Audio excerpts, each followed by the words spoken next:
మనకి సృష్టిలో అనేకమైనటువంటి ప్రాణులు ఉన్నాయి. 84 లక్షల జీవరాశులు. అందులో జంతువునాం నరజన్మ దుర్లభం. ఇది చాలా గమ్మత్తైనటువంటి మాట. ఎందుచేత అంటే మనుష్యుడు గొప్ప అని ఎక్కడా మాట్లాడలేదు. జంతువునాం, జంతువుల యందు నరుడిగా జన్మించుట గొప్ప అన్నారు. అంటే నువ్వు జంతువు కాదు అని ఎక్కడా అనలేదు. అది విచిత్రం. జంతువు కాని నరజన్మ నువ్వు పొందుతున్నావు కాబట్టి చాలా గొప్ప అని ఉంటే ఆ స్టేట్మెంట్కి ఉండేటటువంటి మీనింగ్ ఇంకొక రకంగా ఉండేది. అలా అనలేదు. మీరు కూడా అంటే మీ వైస్ ప్రెసిడెంట్ గారి కన్వీనియన్స్ కోసం అప్పుడప్పుడు నేను ఇవాళ ఇంగ్లీష్లో కూడా కొద్దిగా జోడిస్తున్నాను. You are also one among the animals అంతే శాస్త్రం. సో జంతువునాం నరజన్మ దుర్లభం. Though you are also an animal, it is a great thing that you have born as a human being. You are also an animal. Remember that you are in no way superior than an animal unless you inculcate the habits and you voluntarily inculcate the way in which a human being is expected to live. If you fail in it, you are in no way superior to an animal. You are equal to an animal or you are inferior to an animal. That is the proposition. So జంతువునాం నరజన్మ దుర్లభం. జంతువుల యందు నరుడిగా జన్మించడం కష్టం. ఈ మాట మీరు ఒకసారి జాగ్రత్తగా వివేచన చెయ్యండి, ఆశ్చర్యకరంగా ఉంటుంది. అదేమిటండి మేము జంతువులతో సమానమని అంత సాహసంతో మీరు ఈ మాట ఎలా అనగలుగుతున్నారు? మాకు జంతువుకి ఏమిటి సంబంధం? జంతువుకి వేరొక పర్యాయ పదం ఉంది శాస్త్రంలో. ఏమిటదంటే పశువు. పశువు అంటే సంస్కృతంలో ఉండేటటువంటి మాటలు మిగిలిన భాషల్లో ఉండే మాటల్లో ఉండవు. సంస్కృతంలో ఒక మాట మాట్లాడితే దానికి ఒక ప్రత్యేకమైన అర్థం ఉంటుంది. అలా అర్థాన్ని ప్రతిపాదించకుండా సంస్కృతం దేన్ని పలకదు. అందుకే సంస్కరింపబడిన భాష ఒక పదాన్ని పలికిందనుకోండి, ఆ పదము యందు ఒక ప్రత్యేకమైనటువంటి అర్థము గోచరిస్తుంది. అందుకే సంస్కృతంలో ఉన్న కొన్ని పదాలని అసలు వేరొక భాషలో చెప్పడం చాలా కష్టం. ఒక్కొక్కసారి ఇది ఎంత ఆశ్చర్యకరమైన విషయం అంటే రామాయణంలో సుందరకాండకి తత్తుల్యమైనటువంటి అనువాదాన్ని ఇవ్వగలిగిన శక్తి ఎవరికి ఉండదు. జయత్యతి బలో రామో లక్ష్మణశ్చ మహాబలః అన్నారనుకోండి. జయత్యతి బలో రామో లక్ష్మణశ్చ మహాబలః అని సంస్కృతంలో చెప్పినటువంటి శ్లోకములో ఉన్నటువంటి అర్థమునకు తుల్యమై అంత శక్తివంతమైనటువంటి భావనతో కూడినటువంటి వేరొక భాషలోని పద్యము లేదా వాక్యము చెప్పగలవా? చెప్పలేవు. ఎందుకంటే సంస్కృతానికి ఉన్న శక్తి అది బీజాక్షరాలతో ఆ శక్తిని పొటమరిస్తుంది. అటువంటి సంస్కృతం జంతువుని పశువు అని పిలిచింది. పశువు అనడానికి కారణమేమి అంటే అది కట్టబడినది, పాశము చేత కట్టబడుతుంది. That which has been tied with a rope. అది కట్టబడింది కాబట్టి దాన్ని పశువు అని పిలుస్తారు. మరి పశువుకి జంతువుకి తేడా లేనప్పుడు నరుడిని కూడా జంతువు అని ఎలా పిలిచారు అంటే జన్మ చేత జంతువే. By birth you are an animal. అంతే. శాస్త్రం అలాగే మాట్లాడింది. శాస్త్రం అలా ఎందుకు మాట్లాడుతుందండి అని మీకు అనుమానం రావచ్చు. మీకు ఇందాకనే చెప్పాను, సంస్కృతంలో ఒక మాట అంటే దానికి ఒక అర్థం ఉంటుందని. శాస్త్రం అన్నారు. శాస్త్రం అంటే శంసనాత్ శాసనాత్ ఇది శాస్త్రం. It will not be afraid to propose anything and it will propose only that which is true. అందుకని ఒక విషయం చెప్పడానికి ఇది చెప్తే ఏమైనా అనుకుంటారేమో అని భయపడిన దాన్ని శాస్త్రం అని పిలవరు. చెప్పేటప్పుడు నిర్మోహమాటంగా రాజశాసనం చెప్పినట్టుగా చెప్పినది ఏది ఉన్నదో దానికి శాస్త్రం అని పిలుస్తారు. శాస్త్రం పశువు అని పిలిచింది. పశువు అంటే పాశము చేత కట్టబడినది. ఒక కుక్క ఉందనుకోండి, ఓ తాడేసి కట్టేస్తాం. ఓ పిల్లి ఉందనుకోండి, ఓ తాడేసి కట్టేస్తాం. ఓ ఆవు ఉంటే తాడేసి కట్టేస్తాం. పోనీ ఏమంటే తాడేసి కట్టలేదు అంటే నేను ఇప్పుడే మీ డీర్ పార్కు మీ పీకాక్ పార్క్ అవి చూసి వచ్చాను. 4:30 అయిపోయిందని నెమళ్ళనన్నింటినీ తీసుకెళ్లి ఓ గదిలో పెట్టి తాళం వేసేశారు. అందుకని మీరు నెమళ్ళు చూడడానికి అవకాశం లేదండి అంటే మేము కిటికీ దగ్గరికి వెడితే ఆ నెమళ్ళకి మరి ఎంత ఆతిథ్యం అలవాటైందో. కానీ ఇక్కడ ఉండేటటువంటి వాళ్ళకుండా సంస్కార బలమే జంతువులకు కూడా వచ్చేసింది. ఎంత ఆశ్చర్యం అంటే ఆ నెమళ్ళే కిటికీలోంచి మమ్మల్ని చూసాయి. ఎంత ఆతిథ్యం ఇచ్చాయో చూడండి. అవి కేవలం చూపుల చేత ఆతిథ్యం ఇచ్చాయి. అంచేత అవి ఒక గదిలోకి పెట్టేశారు, అంటే ఇప్పుడు బంధింపబడ్డాయి, అంచేత పశువే కదా. అలాగే వేరొకటి ఏదో చూడడానికి వెళ్ళాం, వెడితే ఇవన్నింటికి 2 గంటలకు ఒకసారి పిలుస్తారంటే ఒక భాషలో, అప్పుడు బయటికి వస్తాయి, వాటికి ఏదో గింజలు పెడతారు, ఆ తర్వాత వాటంతట అవి తోసేయరు, వాటంతట అవి ఈ ఫెన్స్లోకి వెళ్ళిపోతాయి, తాళం వేసేస్తాం, ఇంకా రాత్రి ఎవరో అందులోకి వెళ్ళరు. వీటికి ఒక సెక్యూరిటీ ఉంటుంది. మళ్ళీ ఈ గ్రీన్ పార్క్ అంతటికీ కూడా ఒక సెక్యూరిటీ రక్షిస్తూ ఉంటుంది అన్నారు. ఇప్పుడు నేను మీకు పశువు గురించి చెప్పక్కర్లేదు, ఎందుకంటే పశువులు మీ దగ్గర ఉన్నాయి, అవి ఎలా ఉన్నాయన్నది మీరు చూస్తున్నారు, వాటిని మీరు అలాగే చూస్తారు. మనకి కూడా పశువుకున్న లక్షణములే ఉంటాయి. ఎందుకు అంటే నేను ఆఫీస్కి వెళ్ళాను అనుకోండి, 10 గంటలకు ఆఫీస్కి వెళ్తాను, ఎప్పుడు 5:30 అయిపోతుందా అని చూస్తూ ఉంటాను. 5:30 అయిపోతే ఏమైపోతుందండి, ఇంటికి వెళ్ళిపోతాను. ఇంటికి వెళ్ళిపోతే ఇల్లు ఏమిటి, ఇలాగే గోడలు ఉంటాయి, మా ఇంటికి కూడా ఇలాగే కిటికీలు ఉంటాయి, ఇలాగే ఓ సోఫా ఉంటుంది, ఇక్కడ ఉన్నట్టు ఇక్కడ కిచెన్ ఉంది, ఒక కేఫ్టేరియా ఉంది, అలాగే మా ఇంట్లో కూడా ఓ డైనింగ్ టేబుల్ ఉంటుంది, ఇక్కడ ఒక కిచెన్ ఉంది, మా ఇంట్లో కిచెన్ ఉంది, ఇక్కడ ఒక కుక్ ఉన్నాడు, అక్కడ నా భార్య cook. So in no way it makes difference. మీకు ఈ ఉపాధిని పోషించడానికి ఇక్కడ ఏమున్నాయో అవి అక్కడ ఉన్నాయి. ఇక్కడ మీకు కష్ట సుఖాలు పంచుకునే స్నేహితులు ఉన్నట్టు అక్కడ కష్ట సుఖాలను పంచుకునే భార్యాబిడ్డలు ఉన్నారు. ఇక్కడ మీకు ఎలా అయితే ఒక సుఖానికి కారణం దుఃఖానికి కారణం ఉన్నాయో అక్కడ సుఖానికి కారణం దుఃఖానికి కారణం ఉన్నాయి. పిల్లాడికి మార్కులు రాకపోతే దుఃఖం, పిల్లకి మార్కులు వస్తే సుఖం అక్కడ ఉన్నాయి.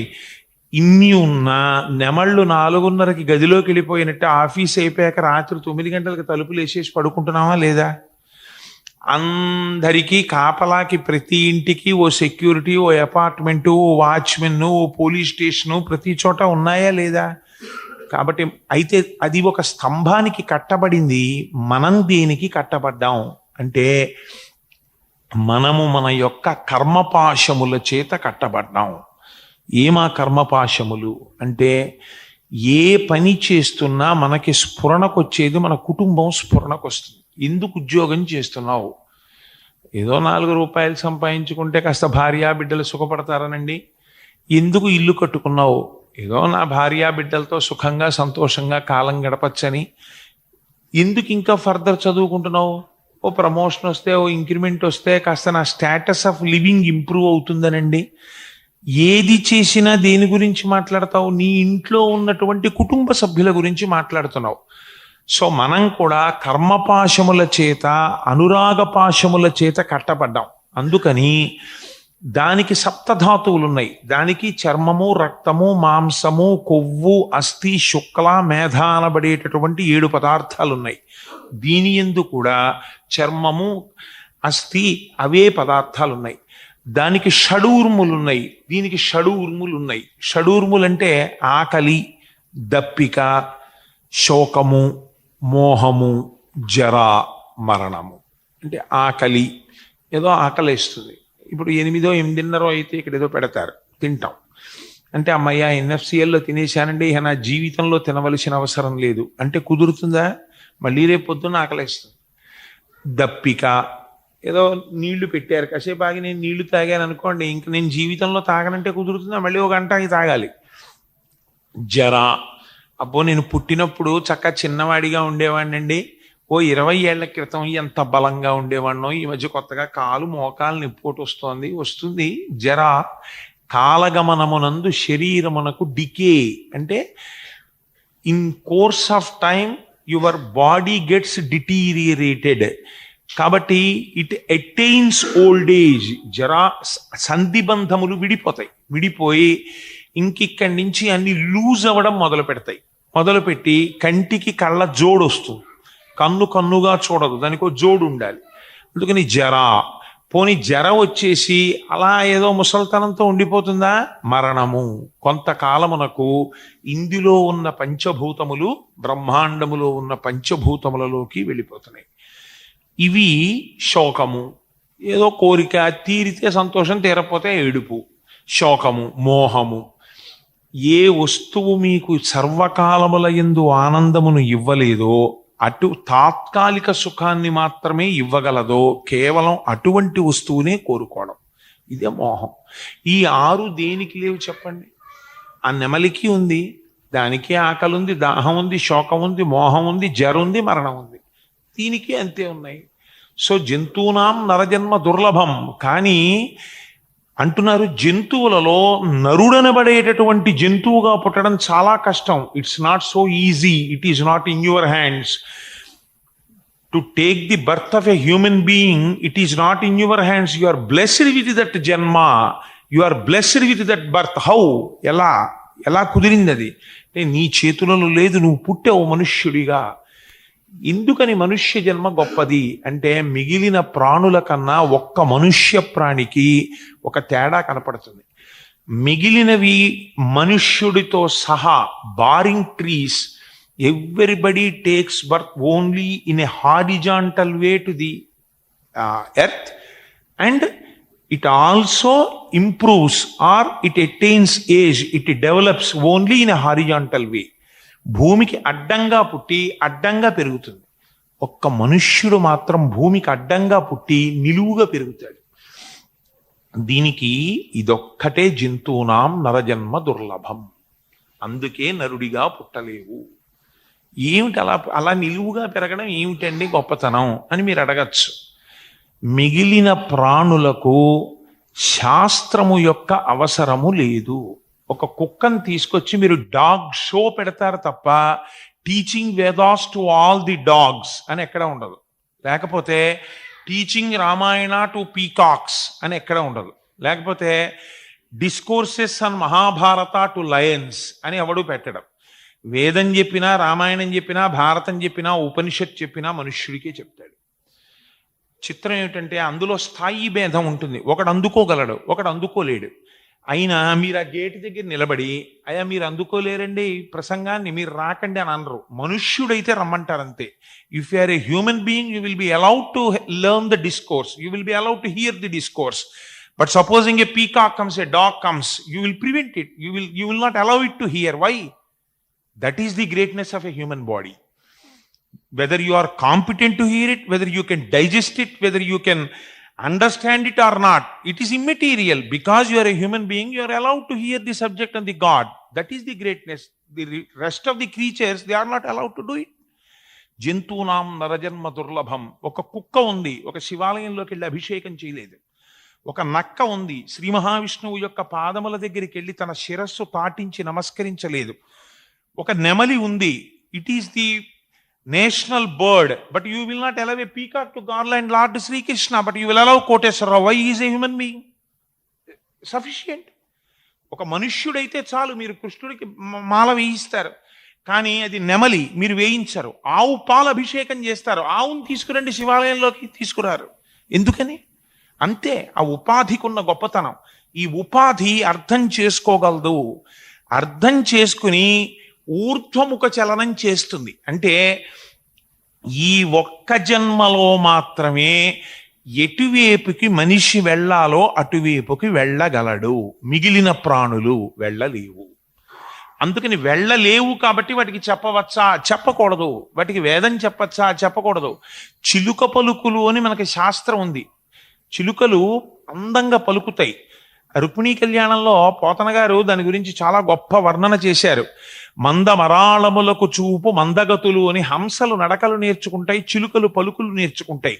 మీరు చిలుకని తీసుకొచ్చి సుందరకాండలో మంచి శ్లోకాలు నేర్పారనుకోండి, చిలక పలుకుతుంది ఆ శ్లోకాలు. కానీ చిలక శ్లోకం పలకగలదేమో కానీ ఆ శ్లోకము చేత ప్రతిపాదింపబడినటువంటి అర్థాన్ని మాత్రం చిలుక చెప్పలేదు.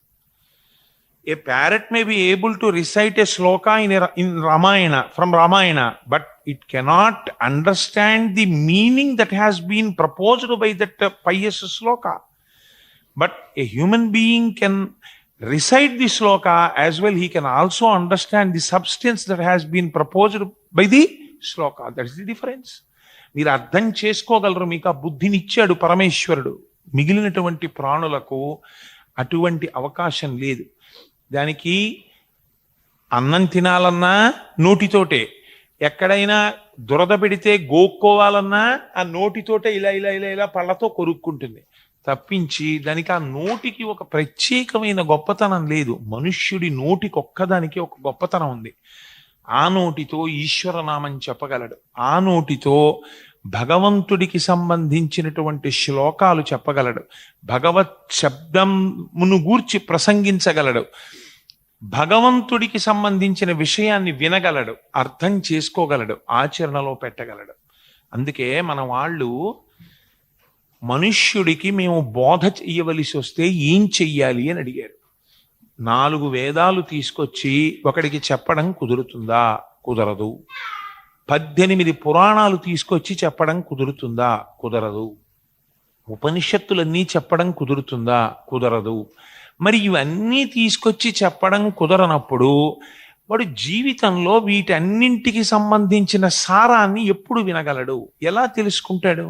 నాకు సామవేదం వచ్చండి, అయిపోయిందా? అవలేదు. ఇంకా నువ్వు యజుర్వేదం నేర్చుకోవాలి, అథర్వణ వేదం నేర్చుకోవాలి, ఋగ్వేదం నేర్చుకోవాలి. పోనీ ఏదో కష్టపడి 4 వేదాలు నేర్చుకున్నాడు. నీకు పురాణాలు వచ్చా? రావు. ఉపనిషత్తులు వచ్చా? రావు. మరి ఇంకెప్పుడు నేర్చుకునేది? ఎలా సరిపోతుంది ఆయుర్దాయం అసలు అవన్నీ నేర్చుకోవడానికి? పోనీ నేర్చుకున్నాం, నేర్చుకున్న దాన్ని ఆచరణలో ఎప్పుడు పెడతారు? ఆచరణలో పెట్టడానికి కదా మనుష్య జన్మ. అంటే పెద్దలు అన్నారు, దీన్ని సార్వభౌమిక మతము అన్నారు. అన్ని భూమికలలో ఉన్న వారిని ఉద్ధరిస్తాం. ఎలా ఉద్ధరిస్తారు అంటే, ఋషులు ఒక మాట చెప్పారు, మేము చదవగలిగినటువంటి వాడికి డిస్క్రిప్షన్తో, వివరణతో వేదాంగములు చదువుకో. ఒకవేళ కారణాంతరముల చేత నేను చదువుకోలేదు, బెంగ పెట్టుకోకు. అన్నిటి సారము కలిపి 4 మాటలలో చెప్పేస్తాం, బాగా నువ్వు అర్థం చేసుకో చాలు. ఎందుకు వచ్చావో ఆ జన్మ యొక్క ప్రయోజనము తెలిసిపోతుంది. You here these 4 words. If you hear these 4 words and if you implement the essence of the 4 words in your practical life, you are also implementing the entire proposition that has been proposed by the 4 Vedas and the entire epics as well as the Puranas and Upanishads. ఏమిటవి అంటే సత్యం వద, ధర్మం చర. అంతే. ఇది చెప్పారు పెద్దలు. ఈ 4 తెలుసుకో. 4 మాటలు. సత్యం వద, నువ్వు నిజమును పలుకు. ధర్మం చర, ధర్మమును అనుష్ఠించు. చాలు. అవి మాటలు 4. Words are 4, but the sentences are only 2. సత్యం వద, ధర్మం చర, ఈ 2. పెద్దలు మీరు కావాలంటే చూసుకోండి, నేను చెప్పింది అబద్ధం అనుకుంటే మీరు ఒక ఉపనిషత్ అంతా చదివి దీని సారమేమి తీయండి. సత్యం వద, ధర్మం చర. మీరు రామాయణం అంతా చదివేసి రామాయణ సారమేమి, సత్యం వద, ధర్మం చర. మహాభారతం అంతా చదివేసి ఏమిటి దీని ప్రయోజనం, సత్యం వద, ధర్మం చర. వేదం అంతా చదివేసి ఏమిటి వేదం చెప్పింది, సత్యం వద, ధర్మం చర. ఏమిటి సత్యం వద? సత్యం వద అంటే నిజమును పలుకు. ఇది చాలా గొప్ప విషయం. ఇది అంత తేలిక విషయం ఏం వాళ్ళు చెప్పరు. సత్యము చెప్పు. సత్యము చెప్పడానికి చాలా గుండె బలం కావాలి. ఎందుకనంటే 100 శతఘ్నుల్ని మీరు ఎదురుగుండా నిలబడచ్చు గుండిచ్చి. ఒకానొక పరిస్థితిలో మీరు ఒక సత్యం చెప్పాలంటే చాలా ధైర్యం ఉండాలి. ఆ మనోధైర్యం లేనివాడు, ఉపాసనా బలం లేనివాడు సత్యమును మాట్లాడలేడు. సత్యమునే మాట్లాడడము ఎవరికి అలవాటైందో వాడి వాక్యము సత్యమవుతుంది. అది విచిత్రం. ఇది చాలా గమ్మత్తుగా ఉంటుంది ఈ మాట. One who practices the way of speaking only the truth reaches A stage where his words become true. అదేంటి అలా ఎలా అవుతుంది అంటే, ఒక అల్పాయుర్దాయం ఉన్నవాడు ఒక ఆయన ఉన్నాడు. ఈశ్వరుడు వాడికి అల్పాయుర్దాయం ఇచ్చాడు. ఆయన వచ్చి సత్యమే వ్రతముగా కలిగినటువంటి వారి దగ్గరికి వచ్చి నమస్కరించాడు. ఆయుష్మాన్ భవ అన్నాడు ఈయన. ఇప్పుడు ఈయన పలికినది సత్యం అవ్వాలి. ఈయన సత్యవ్రతుడు. ఇప్పుడు ఈశ్వరుడు ఏం చెయ్యాలి? It is the duty of the God to grant him long life. Why? This gentleman has blessed the other man with the blessing Ayushman Bhava. నువ్వు దీర్ఘాయుష్మంతుడు వగుగాక. వీడి మాట సత్యం అవుతోంది. సత్యము ఈయన మాట్లాడడం కాదు, ఈ స్థాయిని దాటుతాడు. అందుకే సత్యం వద, ఇది పట్టుకో వెళ్ళిపోతావు. అలా ఎలా అవుతుందండి? నిజం పలికితే ఒకనాడు నేను పలికింది నిజం ఎలా అవుతుంది? ధర్మంచరా, నువ్వు ధర్మమునందు ప్రవర్తించడం వస్తే సత్యం మాట్లాడడం వస్తుంది. ఇది గొప్పతనం. అలా పెట్టేశారు ఆ లింకు తీసుకొచ్చి. ఆల్ రైట్, ధర్మమునందు ప్రవర్తిస్తాం. ధర్మం ఏమిటండి అంటే, ధర్మం అంటే నువ్వు చెప్పినది ధర్మం కాదు. ఎప్పటికప్పుడు ప్రతివాడు ఒక ధర్మం చెప్పేస్తాడు. మీరు అందుకే చూడండి, ప్రపంచంలో ఒక బలహీనత ఉంటుంది. మిమ్మల్ని అడిగినా అడగకపోయినా వాడు ఏమంటాడంటే, నలుగురు కలిసి ఒక విషయం మాట్లాడుకుంటున్నారు అనుకోండి, ఏంటండి ఏంటండి అంటాడు. అంటే ఏదో చెప్తారు, ఫలానా విషయం మాట్లాడుకుంటున్నాం అంటే, అలా ఎందుకు జరిగిందంటారు అంటాడు. ఈయన్ని ఎవ్వరు అడగలేదు. అడగకపోయినా నన్ను అడిగితేనండి అంటాడు. నన్ను అడిగితే అండి అన్నవాడు అడిగే వరకు ఆగు. వాళ్ళు ఏం అడగలేదు కదా నిన్ను. నన్ను అడిగితేనండి నువ్వే చౌకబారుతనాన్ని ప్రదర్శించావు. నన్ను అడిగితే చెప్తానన్నా. వాళ్ళు అడిగారా, అయ్యా చెప్పండి అయితే తప్పకుండా అన్నారా? అనలేదు. అనకపోయినా నువ్వు చెప్తావు అంటే నువ్వు సత్యమును అతిక్రమించావు. నోరు ఉంది కాబట్టి నీకు తోచిన తీర్పు చెప్పేయడానికి నువ్వు అలవాటు పడిపోయావు. నిజంగా నిన్ను అడిగితే అని నువ్వు ఆగిపోవాలి. అంటే నువ్వు, if you are competent to speak on the subject, you should be welcomed by the other man to give your opinion. You are saying, if I am allowed, if I am permitted to speak on this subject, but nobody has welcomed you to talk on it, still you want to comment in your own way and you want to deliver your judgment. Then what is the greatness in your word? What is the sanctity you have attached to your words? No, nothing else. ఇది cheap way of talking. నోరుంది కాబట్టి మాట్లాడేస్తాడు అంతే. ఇది సత్యం వదా కాదు. మరి ఏది సత్యం వదా? చాలా మౌనముగా ఉండుట, నిశ్శబ్దంగా ఉండగలగాలి. అవసరమైన చోట ఇది చెప్తే ప్రాణం పోతుందని తెలిసినా కాదు, సత్యము రక్షిస్తుందన్న పూనికతో నిజము చెప్పాలి. అయితే శాస్త్రం అంది, నిజం చెప్పమన్నారు కదండి అని ఎవడో వేదిక మీద ఏదో పాపం అది యజ్ఞం చేసుకుంటున్నాడు. ఆయన ఇంకా ఆ యజ్ఞం పూర్తవలేదు. వాళ్ళ తండ్రి గారు శరీరం విడిచిపెట్టారు. 1 గంట ఆగితే ఈయన పూర్ణాహుతి చేసేస్తాడు. తెలియదు, రక్షాబంధనం కట్టుకుని ఉన్నాడు. తెలియనప్పుడు అశౌచం లేదు కదా. 1 గంట ఆగితే పూర్తి చేసేసాడు యజ్ఞం. యజ్ఞ ఫలితం అయిపోతుంది. అవబృధ స్నానం చేసేస్తాడు. చేసేసి బయటికి వచ్చిన తర్వాత, అయా మీ తండ్రి గారు గతించారండి అని చెప్తే ఆయన ఏడుస్తాడు, గుండెలు బాదుకుంటాడు, వెళ్ళిపోతాడు. కానీ యజ్ఞం పూర్తి అయిపోతుంది. ఈయనకి సత్యం చెప్పాలని ఎప్పటి నుంచో కోరికుంది. ఇప్పుడు ఆయనకు ఓ అవకాశం వచ్చింది. ఏమిటి ఆ సత్యం? వాళ్ళ నాన్నగారు పోయారని చెప్పాలి. కాబట్టి ఎప్పుడో విన్నాను సత్యం వదా, నేను చెప్పినట్టు గుర్తులేదు, ఇప్పుడు నేను సత్యం చెప్తాను అని గబగబా వెళ్ళి పీటల మీద కూర్చున్న వాళ్ళ దగ్గరికి వెళ్ళి, మీ నాన్నగారు పోయారండి అన్నాడు. ఇప్పుడు ఆయన సత్యం చెప్పాడా లేదా? చెప్పాడు. యజ్ఞభంగానికి కారకుడు అయ్యాడా లేడా? అయ్యాడు. యజ్ఞభంగమునకు పాపం ఇవ్వనా, సత్యము చెప్పిన పుణ్యం ఇవ్వనా అంటే శాస్త్రం అంది, నీ అంత తెలివితేటలు నాకు లేవనుకోకు అని పక్కనే ఓ మాట వేసింది. సత్యం బ్రూయాత్ ప్రియం బ్రూయాత్. నువ్వు చాలా ప్రియంగానే మాట్లాడాలి. సత్యం మాట్లాడినా నా బ్రూయాత్ సత్యమ ప్రియం. అది అప్రియమైతే సత్యమైనా నువ్వు మాట్లాడకు, నిగ్రహించుకో. ఎంత కండిషన్ చేశారో చూడండి వాక్కుని. ఎందుకని? మిగిలిన జంతువులకు లేదు, మనకుంది. అందుకని వాక్కుని ఇంత జాగ్రత్త చేసేస్తోంది శాస్త్రం. సత్యం వదా, అక్కడ వరకు బాగుంది. సత్యం వదా చెప్పచ్చా? పీటల మీద కూర్చున్న వాడికి నీకెందుకు?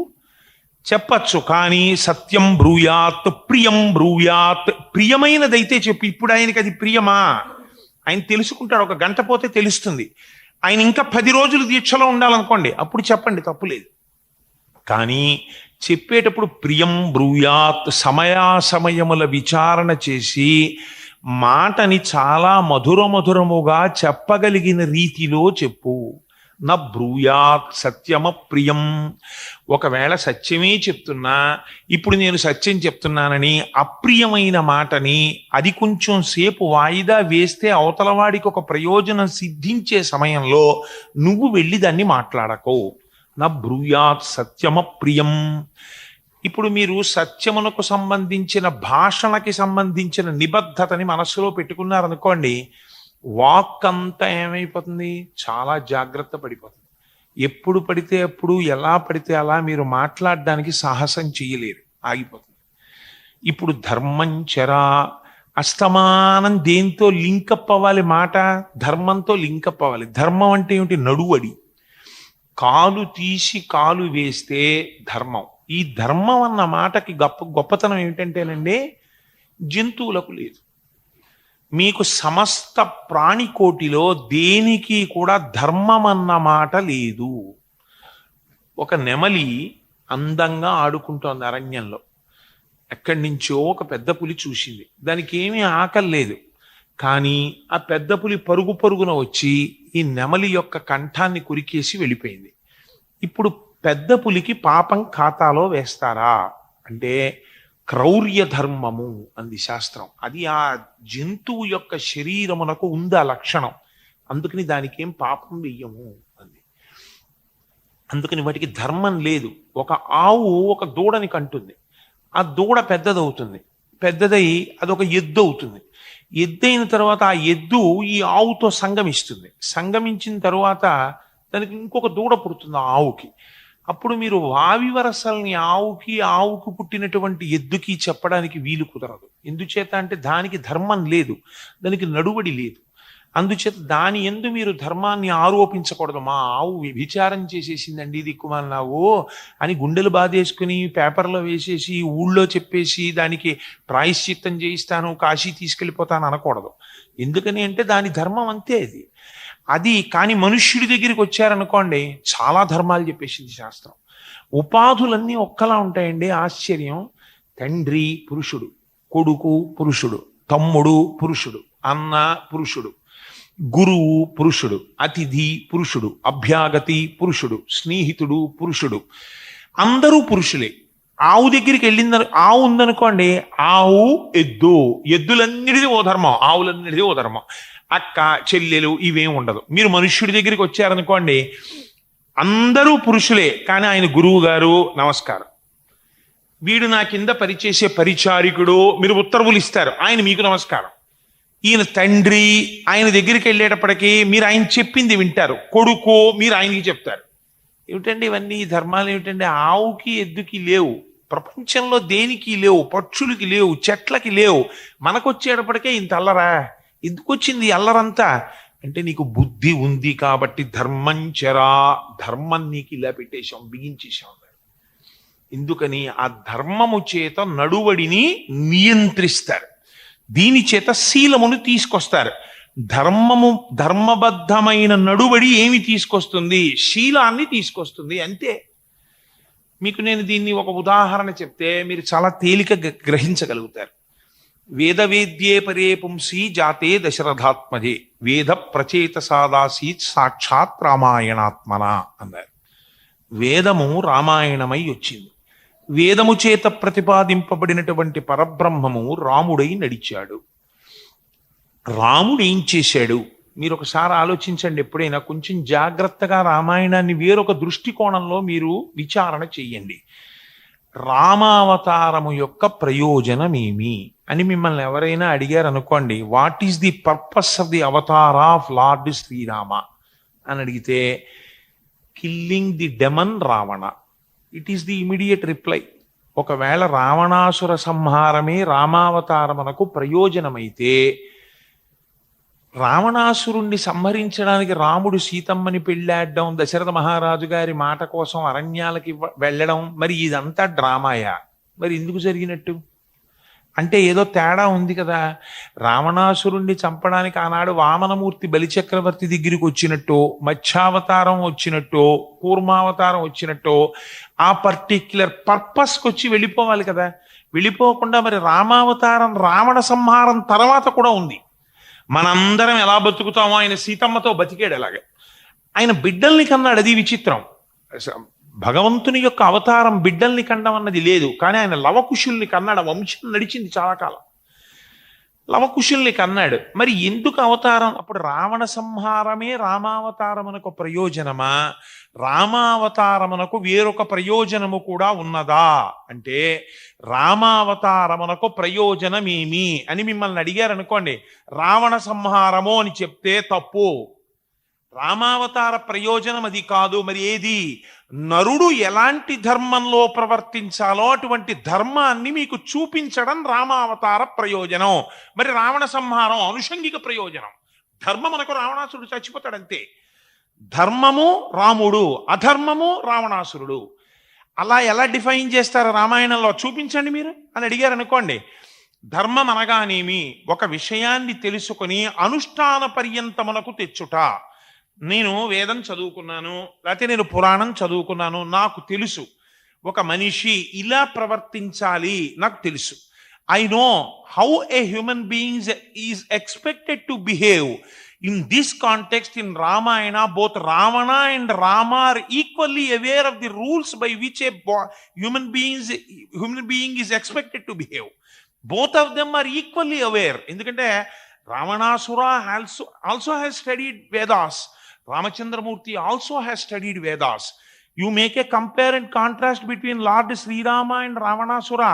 Ravanasura made a great penance. Goppa tapassu chesadu. From Ramayana, you will never find that Rama made such a great penance. Ramudu eppudu tapassu cheyadu. Tapassu cheyani Ramudu tapassu chesina Ravanuni kanna adhikudayyadu. Ravanudu Ramudi cheta maraninchadu. Ela maraninchadu? Ekkada ochindi teda? Iddaru anusthana balam unnavalli, iddaru vedam telusukunna valli, ఇద్దరికి సమానముగా మంత్రములు వచ్చిన వాళ్ళే. ఒక రకంగా చూస్తే రాముడి కన్నా రావణుడు అధికుడు.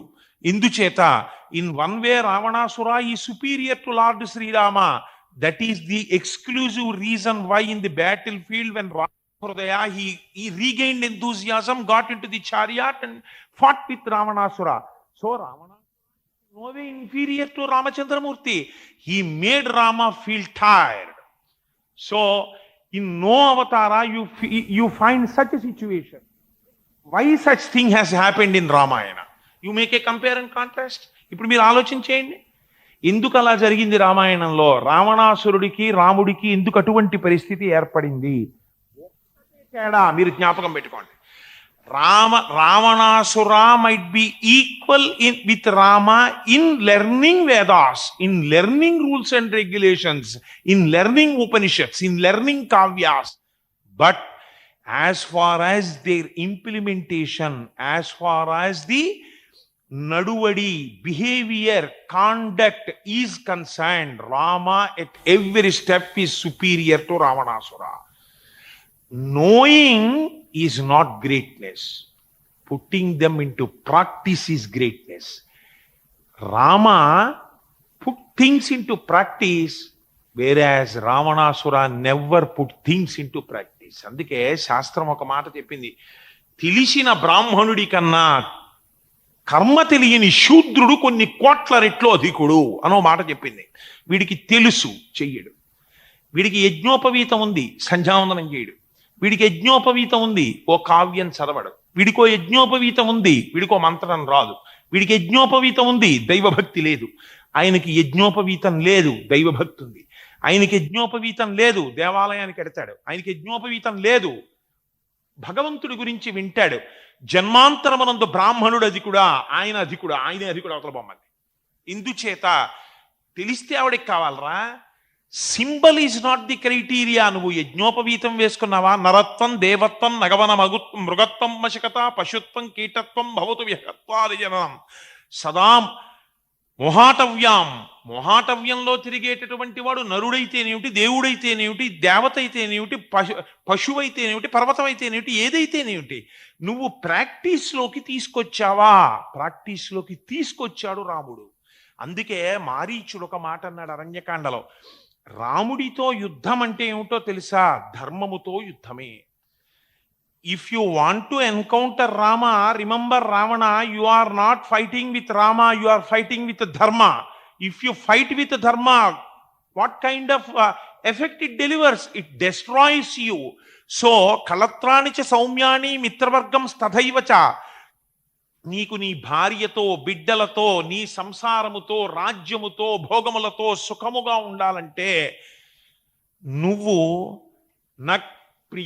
క్రియా రామ విప్రియం, రాముడి పట్ల అపచారము చెయ్యకు. ఎందుచేత? రామో విగ్రహవాన్ ధర్మ. He knows everything, he puts everything in to practice.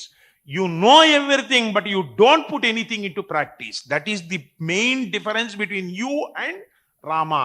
So you are going to be succumbed in the battle by the astras delivered by Ramachandramurthy. ఎంత తీర్పు ఇచ్చేశాడో చూడండి. అందుకే అరణ్యకాండలో మారీచుణ్ణి మహర్షి అని పిలిచారు. మీకు నేను ఇప్పుడు తేడా చూపిస్తాను. ఈ మాట గుర్తు చేసింది తల్లి, అందుకని సుందరకాండ అన్నారు. సుందరకాండ అని రామాయణంలో సుందరకాండని పిలవడానికి కారణం ఏమిటో తెలుసా అండి? నువ్వు మనుష్యుడిగా వచ్చావు, మనుష్యుడిగా వచ్చి నీ ధర్మాన్ని నువ్వు నిర్వర్తించావా? ఒక్కసారి గుండెల మీద చెయ్యేసుకుని వెనక్కి తిరిగి చూసుకో. నిర్వర్తించలేదు. పరమసుందరమైన ప్రశ్న ఒకటి అడిగింది సీతమ్మ. రావణాసురుణ్ణి పిలిచి, ఇక్కడ నీకు చెప్పేవాళ్ళు ఎవరు లేరా? చెప్పినా నువ్వు వినవా? నీకంతట నీకు అన్నీ తెలిసిన విషయాన్ని నువ్వు ఆచరణలో ఎందుకు పెట్టవు? పెట్టకపోవడం వల్ల నువ్వు చచ్చిపోతున్నావు. విధిస్తవ వదార్థాయ విహితో నాత్ర సంశయ. నీవు చచ్చిపోవడానికే నీకు ఈ బుద్ధి పుట్టింది అని చెప్పింది అమ్మవారు. చదవడం వేరు, చదువుకున్న దాన్ని అనుష్ఠానములో పెట్టడం వేరు. మీరు రాముణ్ణి చూడండి. రామచంద్రమూర్తికి తమ్ముళ్ళు ఉన్నారు, లక్ష్మణ భరత శత్రుఘ్నులు. రాముడు భోగం అనుభవించవలసి వస్తే ఒక ప్రతిజ్ఞ చేశాడు. ధర్మమర్థంచ కామంచ పృథివీంచాపి లక్ష్మణ ఇచ్చాపి భవతామర్థే ఏతత్ ప్రతిశృణోమితే. As long as my younger brothers also enjoy the bhogas, as long as they enjoy the pleasures, so long I also enjoy the pleasures. As long as my brothers are haunted by difficulties, as long as they are in sorrow, so long I also will be in sorrow.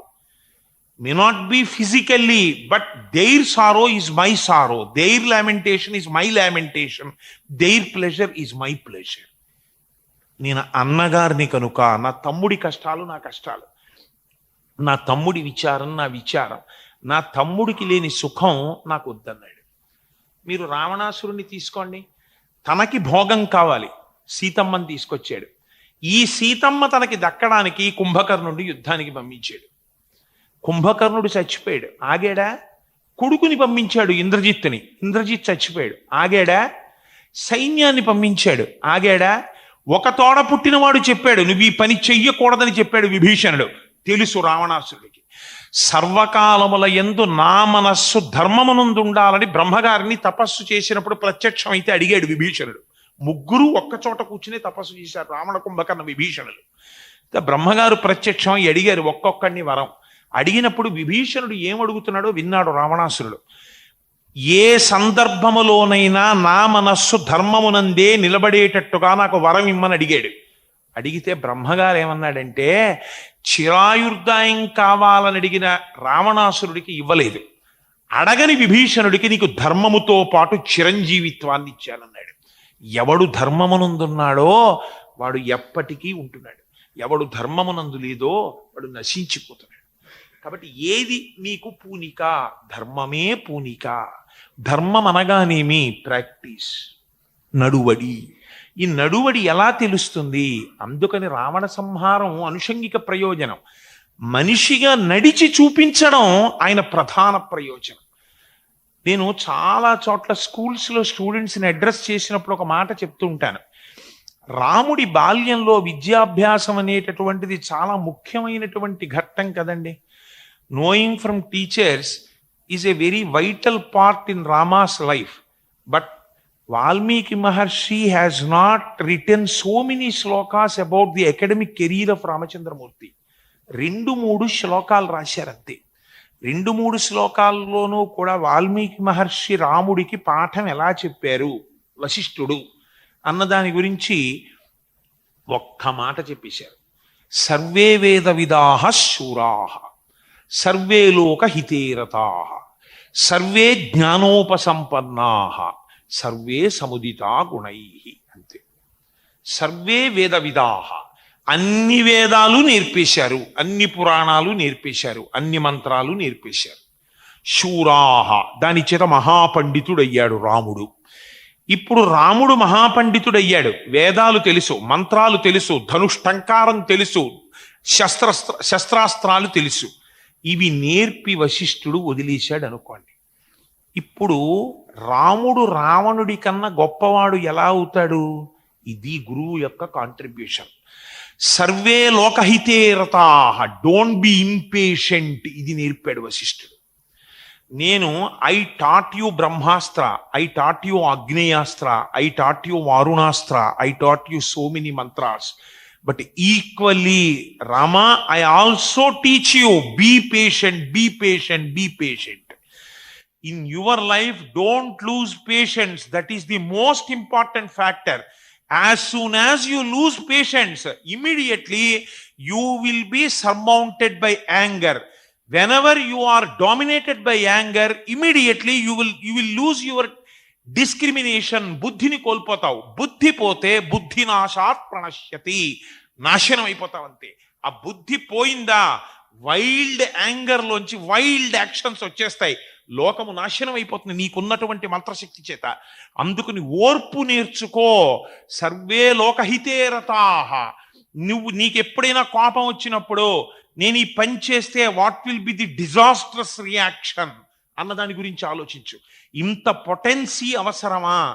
ఇంత యుద్ధం చెయ్యాలా? అందుకే రావణాసురుడి మీద కూడా ఒక బాణం వేస్తే ఒక బాణం, 2 బాణాలు వేస్తే 2 బాణాలు, 3 బాణాలు వేస్తే 3 బాణాలు, అలాగే యుద్ధం చేశాడు తప్ప ధర్మని బ్రహ్మాస్త్రం వేయలే. He has given a long rope to Ravanasura to rethink, to review his conduct. And in case Ravanasura wanted to give away Sitamma to Ramachandramurti, he was ready to accept and pardon Ravana. This was proclaimed by him in Yuddhakanda. ఏమని? నేను సకృదేవ ప్రపన్నాయ తవాస్మీతి చ యాచతే అభయం సర్వభూతేభ్యో తదామ్యే తద్వ్రతం మమ. Not to Vibhishana, even if Ravanasura comes and falls on my feet, I am ready to pardon him. I will take Sitamma and protect Ravanasura. That is the pledge. That is the pledge taken by Ramachandramurti. This is the dharma a human being is expected to put it into practice. Aarti కలిగినటువంటి వాడు మీ పాదముల దగ్గరికి వచ్చి పడిపోయినప్పుడు రక్షించగలగాలి. క్షమాగుణం ఉండాలి. Supposing A tiger haunts A peacock. The peacock was running and running. The peacock falls at the feet of the tiger. It will not care for it. Just it will cut the throat of the peacock, eats it away, or throws it away and runs away. Because it is wild in nature. Don't be wild in nature. You are a human being. Supposing other man has done a mistake, but if he comes and falls on your feet, if he wants to turn the leaf, if he wants to take a change in his behavior, give him a chance, grant him a chance. If you don't grant him a chance, how is it possible for him to change his conduct? So it is the fundamental duty of a human being to give a chance to other man to change his conduct and follow you. So following is the fundamental principle in human being. So this has been proclaimed by Ramachandramurti, which was not understood by Ravana. It is the reason for his death.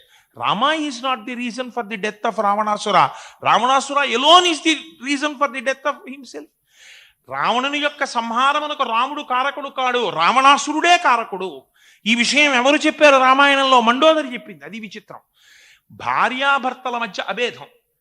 భార్యకి భర్తకి, నందికి శివుడికి, గురువుకి శిష్యుడికి, ఆవుకి దూడకి మధ్యలోంచి నడవరు. వీళ్ళిద్దరికీ అభేదం. వీళ్ళిద్దరూ ఒక్కటే. అందుకే భార్యాభర్తలు ఇద్దరు ఏమైనా మాట్లాడుకుంటున్నారు అనుకోండి, వాళ్ళ మధ్యలోకి వెళ్ళకండి అంటారు.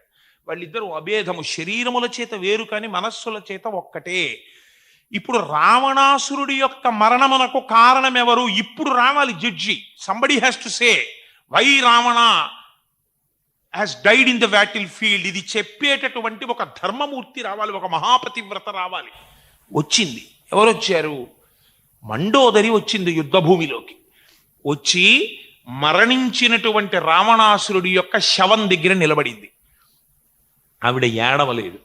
ఆవిడ రావణాసురుడి తల తన ఒడిలో పెట్టుకోలేదు. పెట్టుకోకుండా ఆవిడ ఒక మాట అంది, ఇక్కడ ఉన్న కొన్ని కోట్ల రాక్షసులు, కొన్ని కోట్ల వానరులు ఏమంటున్నారంటే నిన్ను రాముడు చంపాడని అంటున్నారు.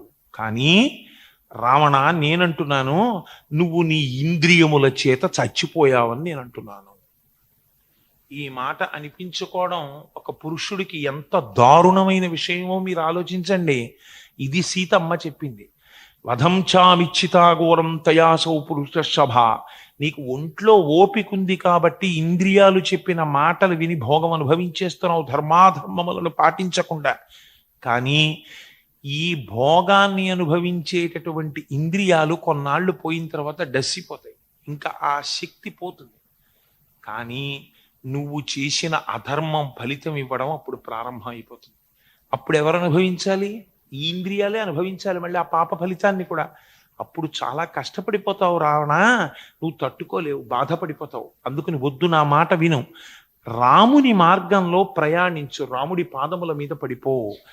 ధర్మాతిక్రమణ చేసిన వాడు శరణాగతి చేసి రక్షణ పొందమని చెప్పింది శాస్త్రం. ఎంత ఉదారంగా మాట్లాడిందండి మన శాస్త్రం. ఏమండి, అయితే మా వల్ల తప్పులు జరిగిపోయి అయితే మాకు ఇంక నిష్కృతి లేదా, శరణాగతి చెయ్యి, ఇప్పటికైనా చాలు, ఉద్ధరింపబడిపోతావు. కాబట్టి రామాయణంలో రాముడి యొక్క పాత్ర ధర్మాన్ని చెప్పింది. నువ్వు ఇంద్రియాల్ని తొక్కి పెట్టావు. రాముడు తపస్సు చేయలేదు, రావణాసురుడు తపస్సు చేశాడు. తపస్సు చేసి ఏం చేశావు? బలవంతంగా ఇంద్రియాల్ని తొక్కి పట్టావు. తొక్కి పట్టిన ఇంద్రియాలు ఏమయ్యాయి? ఆయనకి పావును పట్టుకోవడం తెలియదు, కానీ పావు గభాల చెట్టు మించి మీదకి దూకుతోందో, చెట్టు తిరుగుడు పాము. ఆ సమయంలో తన తల మీద పడిపోతోందని ఏం చెయ్యాలో తెలియక పావుని గబుక్కు నిలబెట్టేసుకున్నాడు చేతిలో. పట్టేసుకుంటే ఇప్పుడు ఆ చేత్తో పట్టుకున్న పాము తల తిప్పి కాటు వేయాలని చూస్తోంది. ఏదో కాసేపు అలా పట్టుకున్నాడు, కానీ పాముల వాడైతే పావుని తల దగ్గర పట్టుకుని తన దగ్గర ఇలా పట్టుకుని చూడగలడు, ఎందుకంటే ఆయన ప్రొఫెషనల్, పట్టుకోవడం వచ్చు. నీకు పట్టుకోవడం రాదు ఇంద్రియాలని. పావుని పట్టుకున్నట్టు పట్టుకున్నావు. కాసేపు ఆ పావు నీ చేత పట్టబడినట్టుగా పట్టుబడింది. కాసేపటికి నువ్వు పావుని ఎంతసేపు పట్టుకుంటావు? అవు పావు అని నీకు తెలుసు, ఇంక పట్టుకోవడానికి భయం వేసి వదిలేశావు. కానీ నువ్వు పావుని పట్టుకున్నావు కాబట్టి పావు పగ పెంచుకుంది, అది పొదలకు పోలేదు, వెనక్కి తిరిగి వచ్చి 10 మాటలు కాటేసింది. అవే రామబాణాలు. నువ్వు తొక్కి పెట్టిన ఇంద్రియాలు నీ మీద పగ పెంచుకున్నాయి. పగ పెంచుకుని సీతాపహరణానికి పురిగొల్పాయి. లేకపోతే సభాముఖంగా నేను ఈ మాట చెప్పానని మీరు మరోలా అనుకోకండి. ఒకే పాయసాన్ని మీరు 10 గిన్నెలలోకి సర్ది, ఒక గిన్నెలో వండిన పాయసాన్నే 10 గిన్నెలలోకి సర్దుకుని, ఒక గిన్నెలో పాయసం చెంచాతో తిని ఇదంత రుచిగా లేదని పక్కన పెట్టి 5వ గిన్నెలో పాయసం చెంచాతో తీసుకుని తిని ఈ పాయసం చాలా బాగుంది అని మీరు అన్నారనుకోండి, దోషము పాయసమునందుందా, నిర్ణయము చేసిన మీ యందుందా? స్త్రీ అనబడినటువంటి ఉపాధి చేత పురుషుడు పొందిన భోగతృప్తి ఒక్కటే. మహాపతివ్రత అయినటువంటి మండోదరి అనిపించుకున్న నేను సౌందర్యమునందు సీతమ్మతో సమానురాలను. కానీ సీతమ్మ యందు నీకు ఎక్కువ అందం ఎందుకు కనపడింది? నీ ఇంద్రియ ప్రలోభం వల్ల కనపడింది. నీకు ధర్మము తెలియలేదు, నీ భార్య యందు మాత్రమే నిగ్రహించుకోవాలని. ఈ ధర్మం తప్పేవే, ఇది నిన్ను చంపేసిందిరా రావణ, రాముడు నిమిత్తం అంతే. రామాయణం ఈ తీర్పు చెప్పింది. ధర్మము తప్పితే ఏమవుతుందో, ధర్మమునందుంటే ఏమవుతుందో రామాయణం తీర్పు చెప్పింది. అందుకే మగవాడు లేదా స్త్రీ, మగవాడు తండ్రి దగ్గరికి వెళ్ళి మాట్లాడినప్పుడు ఒకలా మాట్లాడతాడు, కొడుకు దగ్గర మాట్లాడితే ఒకలా మాట్లాడతాడు, గురువు దగ్గర మాట్లాడితే ఒకలా మాట్లాడతాడు. రాముడు, మీరు చాలా జాగ్రత్తగా రామాయణాన్ని వేరొక కోణంలో ఆలోచన చెయ్యండి. జటాయువు మరణించిందండి. మరణిస్తే జటాయువుని రాముడు అన్నాడు, ఊర్ధ్వలోకాన్, నువ్వు కోరుకున్నటువంటి లోకాలకు వెళ్ళిపో అన్నాడు. అలా పంపించడానికి రాముడు భగవంతుడు అని మీరు అనుకున్నారనుకోండి, యుద్ధకాండలో దేవతలందరూ వచ్చి నిలబడి రామా నువ్వు నారాయణుడవు అన్నారు. ఆయన అన్నాడు, మీకు ముందే చెప్పాను, నరుడిగా రావడం ప్రయోజనం. నేను అలా అనుకోవట్లేదు, నేను దశరథ మహారాజు గారి కొడుకుని, నేను మనుష్యుణ్ణి, నేను దేవుణ్ణి కాను అన్నాడు. అని నరుడిగా ఉండిపోయాడు. మరి నరుడిగా ఉండిపోయిన వాడు, తపస్సేమీ చెయ్యని వాడు, అట్లాంటి రాముడు జటాయువుని నువ్వు కోరుకున్న లోకానికి వెళ్ళవచ్చు అని ఎలా అనుగ్రహిస్తాడండి? ఎక్కడి నుంచి వస్తుంది ఆ శక్తి? ఎక్కడ తపస్సు చేశాడు రాముడు? నాకు రామాయణంలో చూపించండి. రాముడు ఫలానా పర్వతం మీదకి వెళ్ళి 10 సంవత్సరాలు తపస్సు చేశాడు, ఫలానా దేవత ప్రత్యక్షమయ్యారు అని మీరు నాకు ఎక్కడైనా ఒక్క చోట ఒక్క శ్లోకం చూపించండి. రాముడు ఎప్పుడూ తపస్సు చేయలేదు. మరి రాముడికి జటాయువుని ఊర్ధ్వలోకాలకి పంపించగలిగిన శక్తి ఎక్కడి నుంచి వచ్చింది అంటే పెద్దలు అన్నారు, ఇదే నువ్వు అర్థం చేసుకోవలసిన విషయం. ఇంత తపస్సు చేసిన రావణాసురుడు ఎవరినైనా పంపించాడా? పొంతనిళ్ళాడా? వెళ్ళలేదు. ఏ తపస్సు చేయని రాముడు జటాయువుని పంపాడు. ఎందుకు పంపాడు? ఇందుకు నీకు రామాయణం చదువుకోవడం నేర్చుకో. రామాయణం కథ కోసం కాదు. ఎందుకు పంపగలిగాడు? సత్యేన లోకాంజయితి దీనేన్ దానేన రాఘవ గురూన్ శుశ్రూషయ ధనుషాయుధి శాస్త్రవాన్. ఈ 4గింటిని మీరు జీవితంలోకి తెచ్చుకోగలిగితే ఇదే ధర్మంచర. సత్యేన లోకాన్ జయతి. మీరు ఉద్యోగంలోకి రావచ్చు.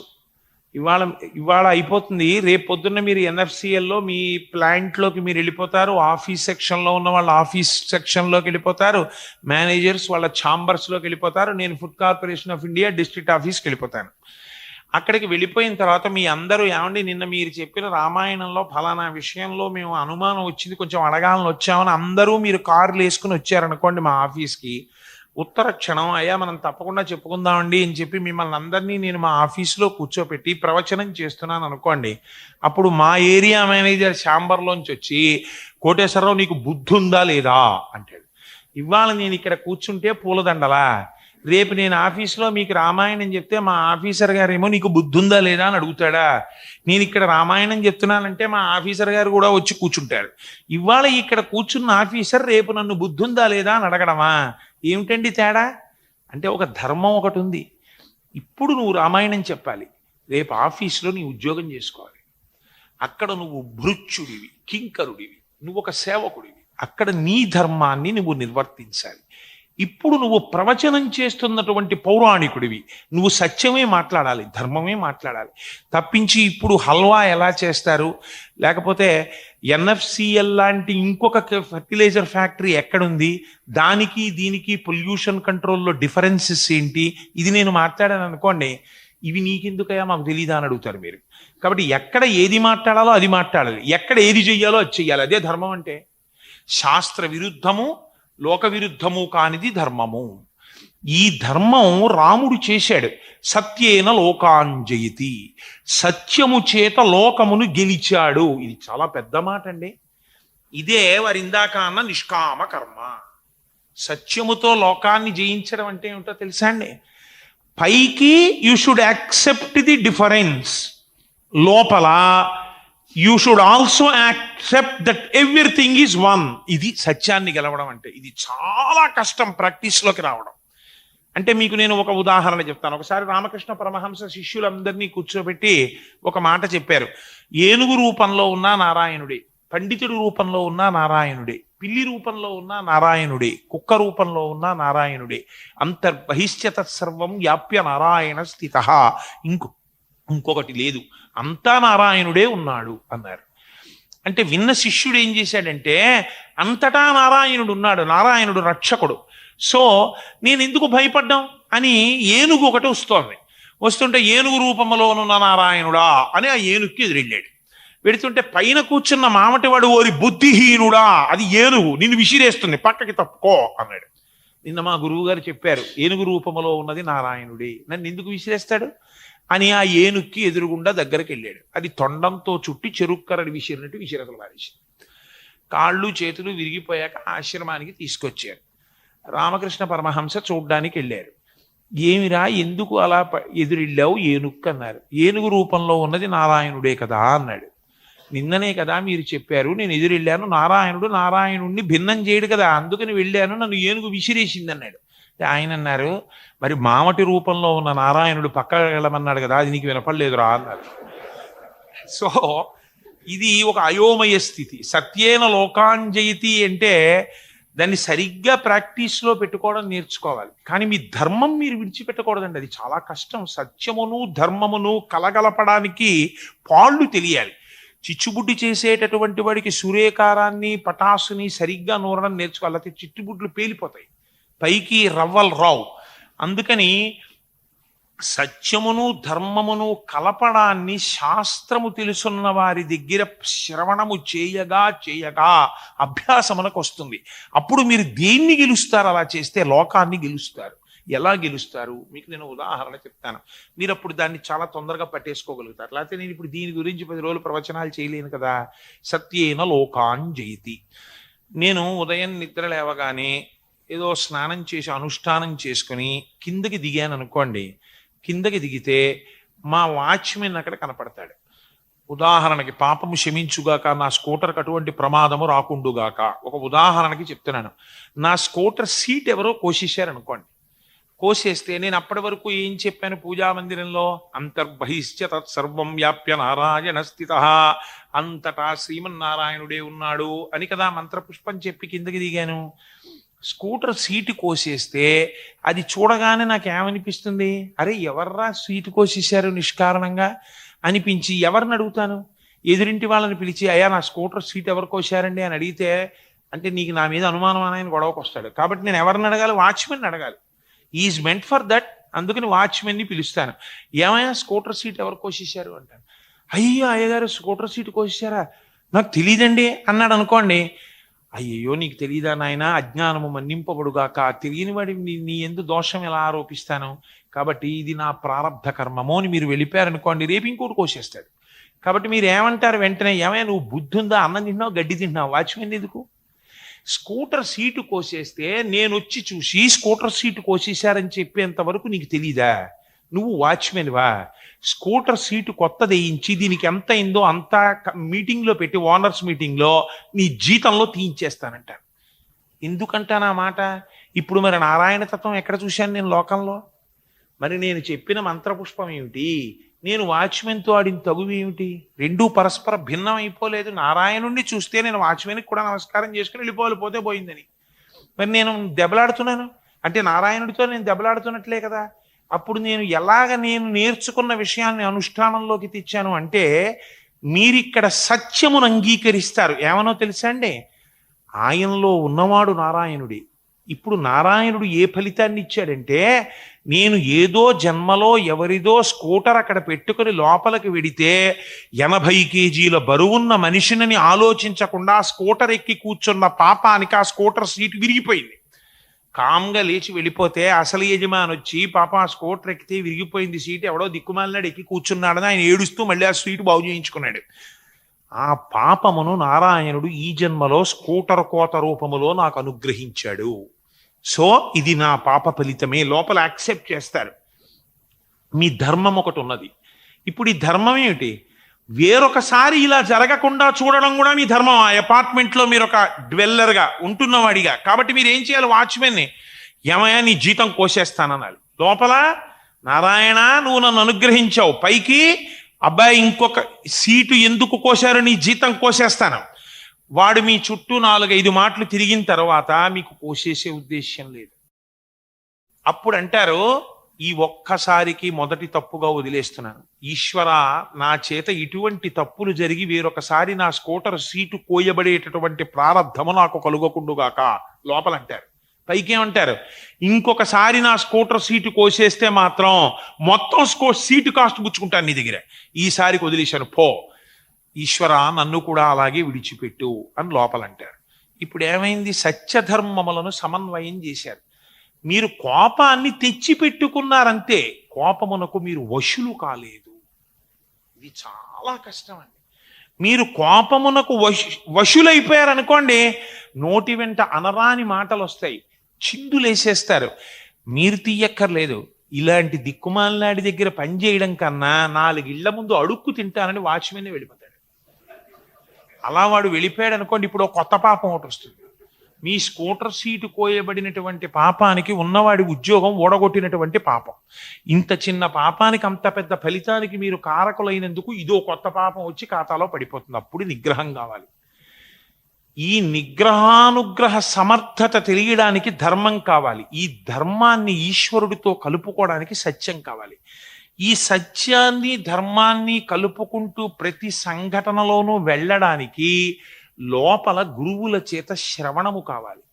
ఇలా శ్రవణము చేస్తే ఏమవుతుందంటే ఒకే బంగారము చేత అనేక నగలు కనపడినట్టు దరిద్ర రూపమునందు నారాయణుడే, దీన రూపమునందు నారాయణుడే, మీ సహోద్యోగి రూపమునందు నారాయణుడే, మీ మనసు బాధ పెట్టినవాడి రూపమునందు నారాయణుడే, కుక్క రూపమునందు నారాయణుడే, అన్నిటి యందు నారాయణుడే కనపడతాడు.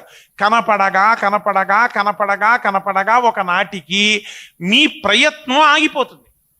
ఎంత ఆగిపోతుందంటే ధర్మానుష్ఠానము ఆగిపోతుంది తనంత తాను. అంటే ధర్మము కోసమని కేకలు వేయగలిగినటువంటి స్థితి కూడా నశించిపోతుంది. నశించిపోయి ఏ స్థితికి వెళ్ళిపోతారో తెలుసా అండి? అయ్యా పొరపాటున మామనవడేనండి నిన్న మీ స్కూటర్ కోసేశాడు అంటే ఏడురావాడు దీర్ఘాయుష్మాన్ భవ అని మీరు అనగలుగుతారు. అప్పుడు మీరు ప్రపంచానికి పిచ్చివాళ్ళ కనపడతారు. అలా కనబడితే మీరు బ్రహ్మర్షి అయిపోయినట్టు. అలా అవుతుందా అండి? అదేమిటండి అంత అసహ్యకరంగా చెప్పారు మీరు ప్రసంగం అని మీరు అడగచ్చు నన్ను. అలా అయ్యాడు విశ్వామిత్రుడు. కనపడ్డ వాళ్ళందరినీ శపించడమే పని విశ్వామిత్రుడికి. నిజంగా రాముడి కోసమని రామాయణంలో వెళ్ళాడు దశరథ మహారాజు గారి దగ్గరికి. అసలు అడగలేదు మీ అబ్బాయిని పంపించమని. అడగకుండానే ఆయన అన్నాడు, అయ్యా ఎంత గొప్పవాడి వచ్చావయ్యా, నువ్వేం అడిగితే అది ఇచ్చేస్తాను, ఏం అడిగితే అది ఇచ్చేస్తానని 50 మాటలు అన్నాడు. ఏదో ఒకటి అడుగు, ఏదో ఒకటి అడుగు అన్నాడు. అంటే విశ్వామిత్రుడు అన్నాడు, మీ అబ్బాయిని పంపించు, యాగాన్ని రక్షిస్తాడన్నాడు. అన్న తర్వాత అమ్మో నేరకపోయిందని ఇదేడు మా అబ్బాయిని పంపించమంటున్నాడని అప్పుడు మొదలెట్టాడు. మా అబ్బాయి కళ్ళు తామర పువ్వుల్లా ఉంటాయి, రాత్రి అయితే నిద్రపోతాడు, రాక్షసులు రాత్రులు యుద్ధం చేస్తారు, నేను వచ్చేస్తాను, నా సైన్యం వచ్చేస్తుంది తప్ప నేను రాముడిని ఎలా పంపిస్తాను, లేక లేక పుట్టాడు, ఇవన్నీ మొదలెట్టాడు. ఇప్పుడు విశ్వామిత్రుడు ఏమనాలండి? అసలు ఏమనకపోతేనే శపిస్తాడు ఆయన ఒకప్పుడు. ఇప్పుడు ఏమనాలి? మాట తప్పినందుకు వెంటనే నీవు నీ రాజ్యము భస్మమైపోయేదవుగాక అనాలి. ఆయన అన్నాడు, మిథ్యా ప్రతిజ్ఞ కాకుచ్చా సుఖీభవ సబాంధవ. అడగకుండా మాటిచ్చి అడిగిన తర్వాత మాట తప్పినవాడా, నువ్వు నీ బంధువులతో కుటుంబ సభ్యులతో రాజ్యముతో చాలా కాలము వర్ధిల్లెదవుగాక. ఎందుకు? కాళ్ళు కడిగినందుకు కాదు, మాట తప్పినందుకు. అదేంటి అలా ఎలా అనగలిగాడు అంటే ఇప్పుడు ధర్మము స్థానమును సత్యము ఆక్రమించేసింది. అంతటా ఈశ్వరుడు కనపడుతున్నాడు. ఈ స్థితి యందు ఏమైపోతుంది? నిష్కామ కర్మము యోగమై కూర్చుంటుంది. ఇప్పుడు దానికి కామము లేదు.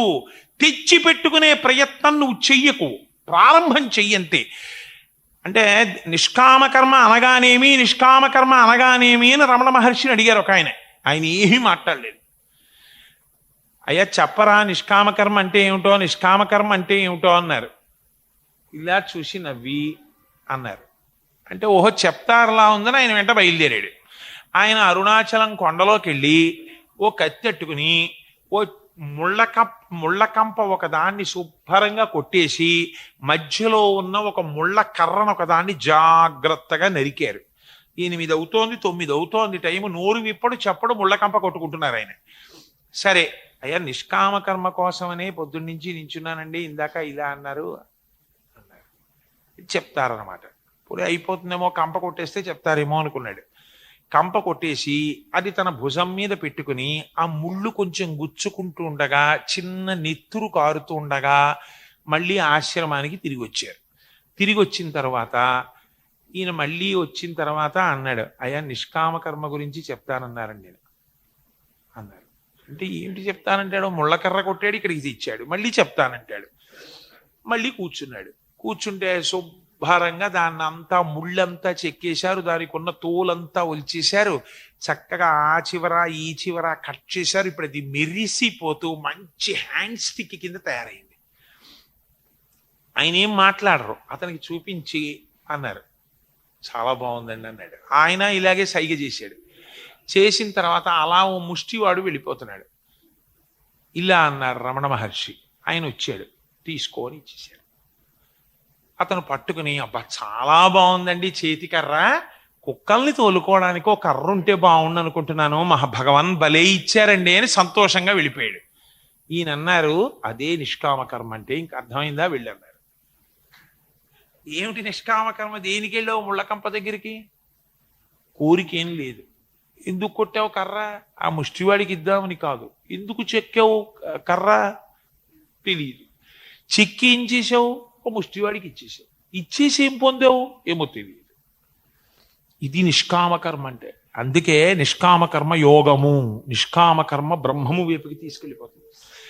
నువ్వు కర్మ చేస్తూ ఎందుకు చేస్తున్నావు తెలియదు, చేస్తున్నానంతే, ఈశ్వరుడు చెయ్యమన్నాడు కాబట్టి చేస్తున్నాను అన్న స్థితికి మీరు వెళ్ళిపోతే ఏమవుతుందో తెలుసా అండి? అదో చాలా గొప్ప రహస్యం అయిపోతుంది. జపో జల్ప శిల్పం సకలమపి ముద్రా విరచన. అంతటా భగవంతుణ్ణి చూస్తున్నాడు. అన్నం తిన్నాడు, యజ్ఞం అయిపోతుంది. ఇలా అన్నాడు, ముద్ర అయిపోతుంది. పడుకున్నాడు, సమాధి అయిపోతుంది. నడిచాడు, ప్రదక్షిణం అయిపోతుంది. ఎలా అయిపోతుంది అంటే అంతటా బ్రహ్మమునే చూస్తున్నాడు. అందుకే దేని పట్ల కూడా వైముఖ్యము లేదు. రెండు చూడడు, రెండు చూడని స్థితికి వెళ్ళిపోతున్నాడు. వెళ్ళిపోయిన తర్వాత ఆ స్థాయిని పొందుతాడు. ఆ స్థాయిని పొందని వాడికి ఎలా కనపడతాడంటే, పిచ్చాడా ఎర్రడా ఏంట్రా అలా ప్రవర్తిస్తాడు ఆయన, ఆయన అర్థం లేదా ఆయన ప్రవర్తనకి అనిపిస్తుంది. మీకు నేను ఇంకొక ఉదాహరణ చెప్తాను. రామకృష్ణ పరమహంస దగ్గర ఒక శిష్యుడు ఉండేవాడు. ఆయన ఒకసారి ఒక జమీందారు గారి ఇంటికి వెళ్ళాడు. వెడితే ఆ జమీందారు గారు తన గుర్రాన్ని కొడుతున్నాడు అని ఈయన్ని చావగొట్టేశాడు. స్పృహ తప్పిపోయాడు. అటుగా వెళ్ళిపోతున్న మిగిలిన శిష్యులు చూసి, అయ్యో ఇదేంటి అలా కొట్టేస్తున్నాడు ఆయన అని చెప్పి గబగబా తీసుకొచ్చారు. తీసుకొచ్చి ఆశ్రమంలో పడుకోబెట్టి నీళ్లు చల్లారు. నీళ్లు చల్లితే ఆయనకి తెలివి వచ్చింది. తెలివి వచ్చిన తర్వాత కొద్దిగా ఆ పాలు నోట్లో పోశారు, మింగాడు. లేచి కూర్చున్నాడు. ఒళ్ళు హోనం అయిపోయింది దెబ్బలతోటి. గుర్తుపట్టాడో గుర్తుపట్టలేదో ఆ కర్ర దెబ్బలు ఏమైనా తల మీద తగిలి ఏ చిత్తభ్రాంతితో వచ్చిందేమో అని అనుకుని మేమెవరమో చెప్పు అన్నారు. ఆయన అన్నాడు కళ్ళు తెరిచి, నన్ను ఇందాక దెబ్బలు కొట్టిన శ్రీమన్నారాయణుడు ఇప్పుడు పాలు పోస్తూ కనపడుతున్నాడు అన్నాడు. అంటే ఇప్పుడు ఆయనకి అంతటా నారాయణుడే కనపడుతున్నాడు. దెబ్బలు కొట్టినవాడు నారాయణుడే, పాలు పోసినవాడు నారాయణుడే. Can you imitate it? ఇప్పుడు చెప్పండి. ఇప్పుడు నేను చెప్పిన ఉదాహరణని మీరు నిత్య జీవితంలోకి తీసుకుని, అయ్యా మేము కూడా అలా అనుకరించగలమో, if you imitate it you remain only an actor. మీరు నటుడు అవుతారంతే. అయ్యా నన్ను ఎవరైనా కొడితే నన్ను కొట్టినవాడు నారాయణుడు అంటానండి అంటే మీకు లోపల కడుపు మండిపోతోంది. నిన్న వాడి ప్రసంగం విన్నాను, నేను ఎందుకు ఉండలేను అలాగా అని చెప్పి, వాడు ఆయుష్మాన్ భవ అంటున్నారు కానీ కడుపులో నన్ను కొడతాడా అని మండిపోతుంది. నాకు ఎంత ఇన్ఫ్లుయెన్స్ ఉంది అనుకుంటున్నారు లోపల. పైకి ఆయుష్మాన్ భవ తేడా వచ్చేస్తోంది. త్రికరణ శుద్ధి లేదు. మీరు నిజంగా వాడు కొడితే నారాయణుడు కొట్టాడని మీరు పొంగిపోగలిగినటువంటి హృదయంతో సంతోషపడిపోతున్నారు అనుకోండి. అప్పుడు దానికి నటన ఏమిటండి? అది నటన కాదు, సహజత్వం.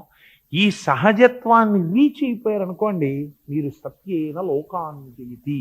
ఇలా రాముడు గెలిచాడయా. ఆయనకి ఇంకా తపస్సు వేరే కూర్చుని ఎక్కడో తపస్సు చెయ్యాలా అక్కర్లేదు. ఇది రాముడు చేరగలిగాడు. అనుష్ఠాన పర్యంతము చేత నువ్వు కూడా చేరగలవు ధర్మాన్ని పట్టుకుంటే. అందుకని సత్యేన లోకాంజయితి దీనేం దానేన రాఘవా. ఇది చాలా గొప్ప మాట అండి. వివేకానందుడు ఒకసారి జాతిని ఉద్దేశించి ప్రసంగిస్తూ ఈ మాట చెప్పారు. దీనరూప నారాయణుడు, దరిద్ర రూప నారాయణుడు. నువ్వు ఇలా అనగలవా? మాతృదేవోభవ పితృదేవోభవ అన్నట్టుగా దీన దేవోభవ దరిద్ర దేవోభవ అనగలవా? మనకి సాధారణంగా చాలా ఇన్స్టిట్యూషన్స్ కనపడుతుంటాయి, ఆర్గనైజేషన్స్. మీరు ఏం చేస్తారండి అని మీరు అడిగారు అనుకోండి, మేము సర్వీస్ ఓరియంటెడ్ ఆర్గనైజేషన్స్ అండి, మేము సర్వీస్ చేస్తామంటారు. ఏమిటి సర్వీస్ చేస్తారు అని మీరు అడిగారు అనుకోండి, వాళ్ళని అడిగితే వాళ్ళు వెంటనే ఒక మాట చెప్తారు. మేము కంబళ్ళు పంచిపెడతాం, దుప్పట్లు పంచిపెడతాం, ఎవరికైనా వరదలు వస్తే లేకపోతే అగ్నిబాధితులు ఉంటే వాళ్ళకి వెళ్ళి మేము పంచిపెడతామండి అని. ఈ పంచిపెట్టడం కోసమని ఒక కారులో వెళ్ళి ఒక మైక్ పట్టుకుని వెళ్ళి మీరు ఆ మైక్ పట్టుకుని అక్కడ నిలబడి మీరు వైదికమైన ప్రసంగం, నేను ధార్మిక ప్రసంగం చేస్తున్నాను, మీరు ఆ తేడా గమనించే ప్రయత్నం చేయండి తప్ప నేను ఎవరినో ఎత్తి పొడిచారని అనుకోకండి. ఒక మైక్ పట్టుకుని ఒక స్పీకర్ పట్టుకుని ఒక 10 మంది అక్కడ నిలబడి, అయ్యా మేమందరం ఫలానా క్లబ్కి చెందిన వాళ్ళం, లేకపోతే మేమందరం ఫలానా అసోసియేషన్కి చెందిన వాళ్ళం, కాబట్టి మేమందరం కూడా మీ అందరికీ అగ్ని చేత ఇళ్ళు దహింపబడ్డాయని తెలిసింది. మీరందరూ నిరాశ్రయులు, మీకు ఏమి లేవు పాపం, చలికాలం చాలా ఎక్కువగా ఉంది, మీకు అందరికీ తలకో కంబళి ఇవ్వాలని వచ్చాం. ఈ కంబళ్ళు ఇచ్చిన వారు ఎవరో తెలుసా? మన ఊళ్ళోనే ఉన్నటువంటి ఫలానా వ్యాపారి, ఆయన కూడా మా క్లబ్ మెంబరే.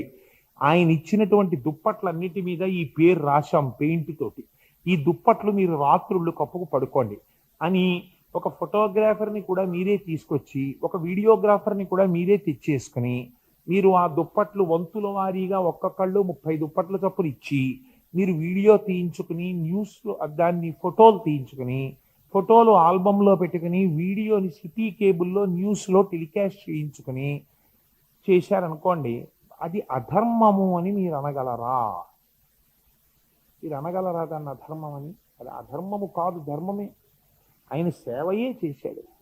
వేరొక ఆయన వచ్చాడు, వీళ్ళు వెళ్ళిపోయారు వ్యాన్లో, ఇంకొక ఆయన వచ్చాడు. వచ్చి వాళ్ళని చూసి కన్నుల నీరు పెట్టుకొని, అయ్యా ఎన్ని కోట్ల జన్మలలోనో ఈశ్వరుడు నన్ను అనుగ్రహించాడు, ఇవాళ మీకు వచ్చినటువంటి ఆపదకి నా హృదయం ద్రవిస్తోంది, మీకందరికీ కప్పుకోవడానికి దుప్పట్లు ఇయ్యగలిగినంత ఆర్థిక సమర్థతని నాకు పరమేశ్వరుడు కటాక్షించాడు, ఈ దుప్పట్లు మీరు కప్పుకుంటే నేను ధన్యుణ్ణవుతాను, నన్ను ధన్యుణ్ణి చెయ్యండి అని దుప్పట్లు వాళ్ళ చేతిలో పెట్టి వాళ్ళ కాళ్ళకి నమస్కారం చేశాడు. నీకందుకే ఒక్క ఆర్షధర్మంలోని గ్రహీత దాతకి నమస్కారం చేయడు.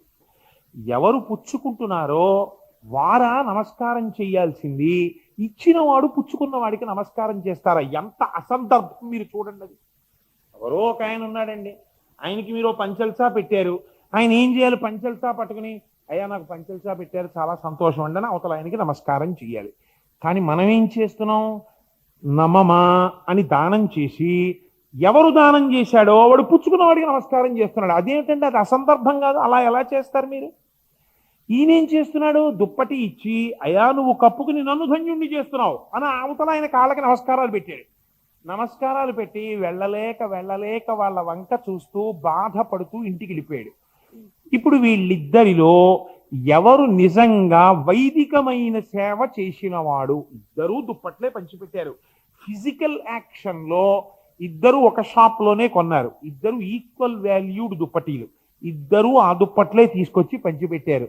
కానీ పుణ్యము ఎవరి యందు ఎక్కువ పడుతుంది, ఎవరు ఈశ్వరుని యొక్క అనుగ్రహమునకు పాత్రులవుతారు అంటే, ఎవరు అవతల వారి పాదములకు నమస్కరించి దుప్పటి ఇచ్చి నువ్వు తీసుకోవడం వల్ల నేను ధన్యుణ్ణయ్యానన్నాడో వాడు ఈశ్వరానుగ్రహాన్ని 1,000,000 రెట్లు పొందుతాడు. వీడియో తీయించుకున్నవాడు కూడా పొందుతాడు. కానీ నాకున్నది నేనిస్తున్నానన్న భావనతో దానికి కొంచెం ప్రచారం తెలియాలి, వీరు చాలా గొప్పవారు, వీరు ఇంతంత దానాలు చేస్తారని 10 మందికి తెలియాలనేటటువంటి కీర్తి కాంక్ష కింద ఉన్నది కనుక అది కామ్యం అవుతుంది. మీకు కొంత పుణ్య ఫలితాన్ని ఇస్తుంది. అది ఎంత ఇస్తుందంటే ఏదో రవ్వంత ఇస్తుందంటే. ఇందువల్ల అయిపోయింది ఒకే కర్మ, ఇద్దరు దుప్పట్లే పంచారు, ఇద్దరిది మారిపోతుంది, స్థాయి భేదం వచ్చేస్తుంది మీకు. అందుకే పెద్దలు ఒక మాట చెప్తారు, మీరు వెంకటాచలం వెళ్ళి వెంకటేశ్వర స్వామి వారి దగ్గరికి ఇద్దరు కలిసి దర్శనానికి వెళ్ళారు. దర్శనానికి వెళ్ళి ఒక ఆయన అన్నాడు, అయ్యా మా అబ్బాయికి ఎంసెట్లో మంచి ర్యాంక్ రావాలి స్వామి, నేను పునర్దర్శనానికి వస్తాను, మాడవీధుల్లో ప్రదక్షిణం చేస్తానన్నాడు. వేరొక ఆయన కూడా వెళ్ళాడు, దర్శనం చేసుకున్నాడు, నమస్కారం పెట్టాడు. ఇద్దరు స్నేహితులు బయటకు వచ్చారు. ఓ గురువు గారు కనపడ్డారు. నాన్న ఏమడిగావురా నువ్వు అన్నారు. అడిగితే మొదటివాడు అన్నాడు, మా అబ్బాయికి ఎంసెట్లో ఫస్ట్ ర్యాంక్ వస్తే నేను మాడవీధుల్లో ప్రదక్షిణం చేస్తాను, స్వామి పునర్దర్శనం చేసుకుంటాను. రెండో వాడిని అడిగారు, నువ్వేం కోరుకున్నావు అని అడిగారు. రెండో ఆయన అన్నాడు, నాకు అన్నమాచార్య స్వామి వారి కీర్తనలలో ప్రతిపాదింపబడినటువంటి సాహితీ వికాసం అంతా బాగా మనస్సునకు ప్రచోదనమై ఆ అన్నమాచార్య కీర్తనలు వింటూ ఉంటే నా మనస్సు అన్నమాచార్యుల వారు ఆనందించిన స్థాయిలో ఆనందించగలిగినటువంటి భావుకతని నాకు ప్రసాదించవా అని అడిగేది. ఇద్దరూ కామ్యమే, ఇంది కోరికే, ఆయింది కోరికే. కామ్యము కాదని మీరు అనగలరా? ఇద్దరిది కామ్యకర్మే. కానీ ఇద్దరిది కామ్యకర్మైనా ఇద్దరివి కోరికలోని మీరు ఒక గాట కట్టగలరా? కట్టలేరు. ఒకరిది అకామమే, కోరిన కోరిక కాదు. ఎందుకని? ఇక్కడ వాళ్ళు కోరుకుంటున్న ఐహికమైన కోరిక లేదు, భక్తి కోరుతున్నాడు, అది అకామమే. ఒక ఆయన ఐహికమైన కోరిక కోరుతున్నాడు కాబట్టి బంధనమునందు పడుతున్నాడు, దానికి ఒక ఫలితం ఉందంతే, ఆ ఫలితంతో అయిపోతుంది. ఎంసెట్లో ఫస్ట్ ర్యాంక్ వచ్చేసింది, వాడు పెద్ద ఇంజనీర్ అయిపోయాడు, అమెరికా వెళ్ళిపోయాడు. తండ్రి గారు చచ్చిపోయిన తర్వాత 3 రోజులు ఐస్ బాక్స్లో పెట్టాక వచ్చాడు. ఏమిటి ఉపయోగం వచ్చింది చెప్పండి నాకు? ఏమీ లేదు. కాబట్టి ఎందుకు ఈ విషయం నేను చెప్పానంటే, కర్మ అనేటటువంటి దాని యొక్క స్థాయి అంతగా మారిపోతుంటుంది. భగవంతుని యందు భక్తి ఉండడం అందరికీ ఉంటుంది, కానీ ఈశ్వరుడు యందు భక్తిని గ్రహించగలిగిన వాడు ఈశ్వరుడు ఒక్కడే. ఎందుకని అంటే, దేవాలయంలోకి కొన్ని వేల మంది వెళ్ళి దర్శనం చేసుకుని వస్తారండి, కానీ నిజంగా ఈశ్వరుడి కోసం లోపలికి వెళ్ళిన వాడెవరో వాడిని భగవంతుడు ఒక్కడే గుర్తుపడతాడు. ఒక్కొక్కసారి డాంబికమునందు వేషమునందు ఒక్కొక్కడిని మీరు ప్రపంచంలో చూసి ఈయన చాలా గొప్ప భక్తుడు అనుకుంటారు, కానీ ఈశ్వరుడి దృష్టిలో వాడు ఎక్కడో పేరు చిట్ట చివరి ఉంటుంది. అసలు మీరు నిజంగా భక్తుడు కాడు అని ఎవరిననుకున్నారో వాడు భక్తులలో పై స్థాయిలో ఉండొచ్చు. మీకు నేను ఒక్క ఉదాహరణ చెప్తానంటే, మనస్సు ఎంత ప్రధానము మనిషికి అన్నదానికి ఒక ఉదాహరణ చెప్తాను. రామకృష్ణ పరమహంస ఒక ఆఖ్యానం చెప్తుండేవారు. ఒక మహాపండితుడు ఒక ఇంట్లో ఉండేవాడు, ఎదురుగుండా ఒక వేశ్య ఉండేది. అసుర సంధ్య వేళ ఈయన సంధ్యావందనం చేసుకోగానే, బహుశా ఆయన సంధ్యావందనం అయిపోయి ఉంటుంది, ఆయనతో మాట్లాడదామని ఆయనతో మాట్లాడడానికి పెద్ద పెద్ద వాళ్ళందరూ పండితులు వస్తుండేవారు.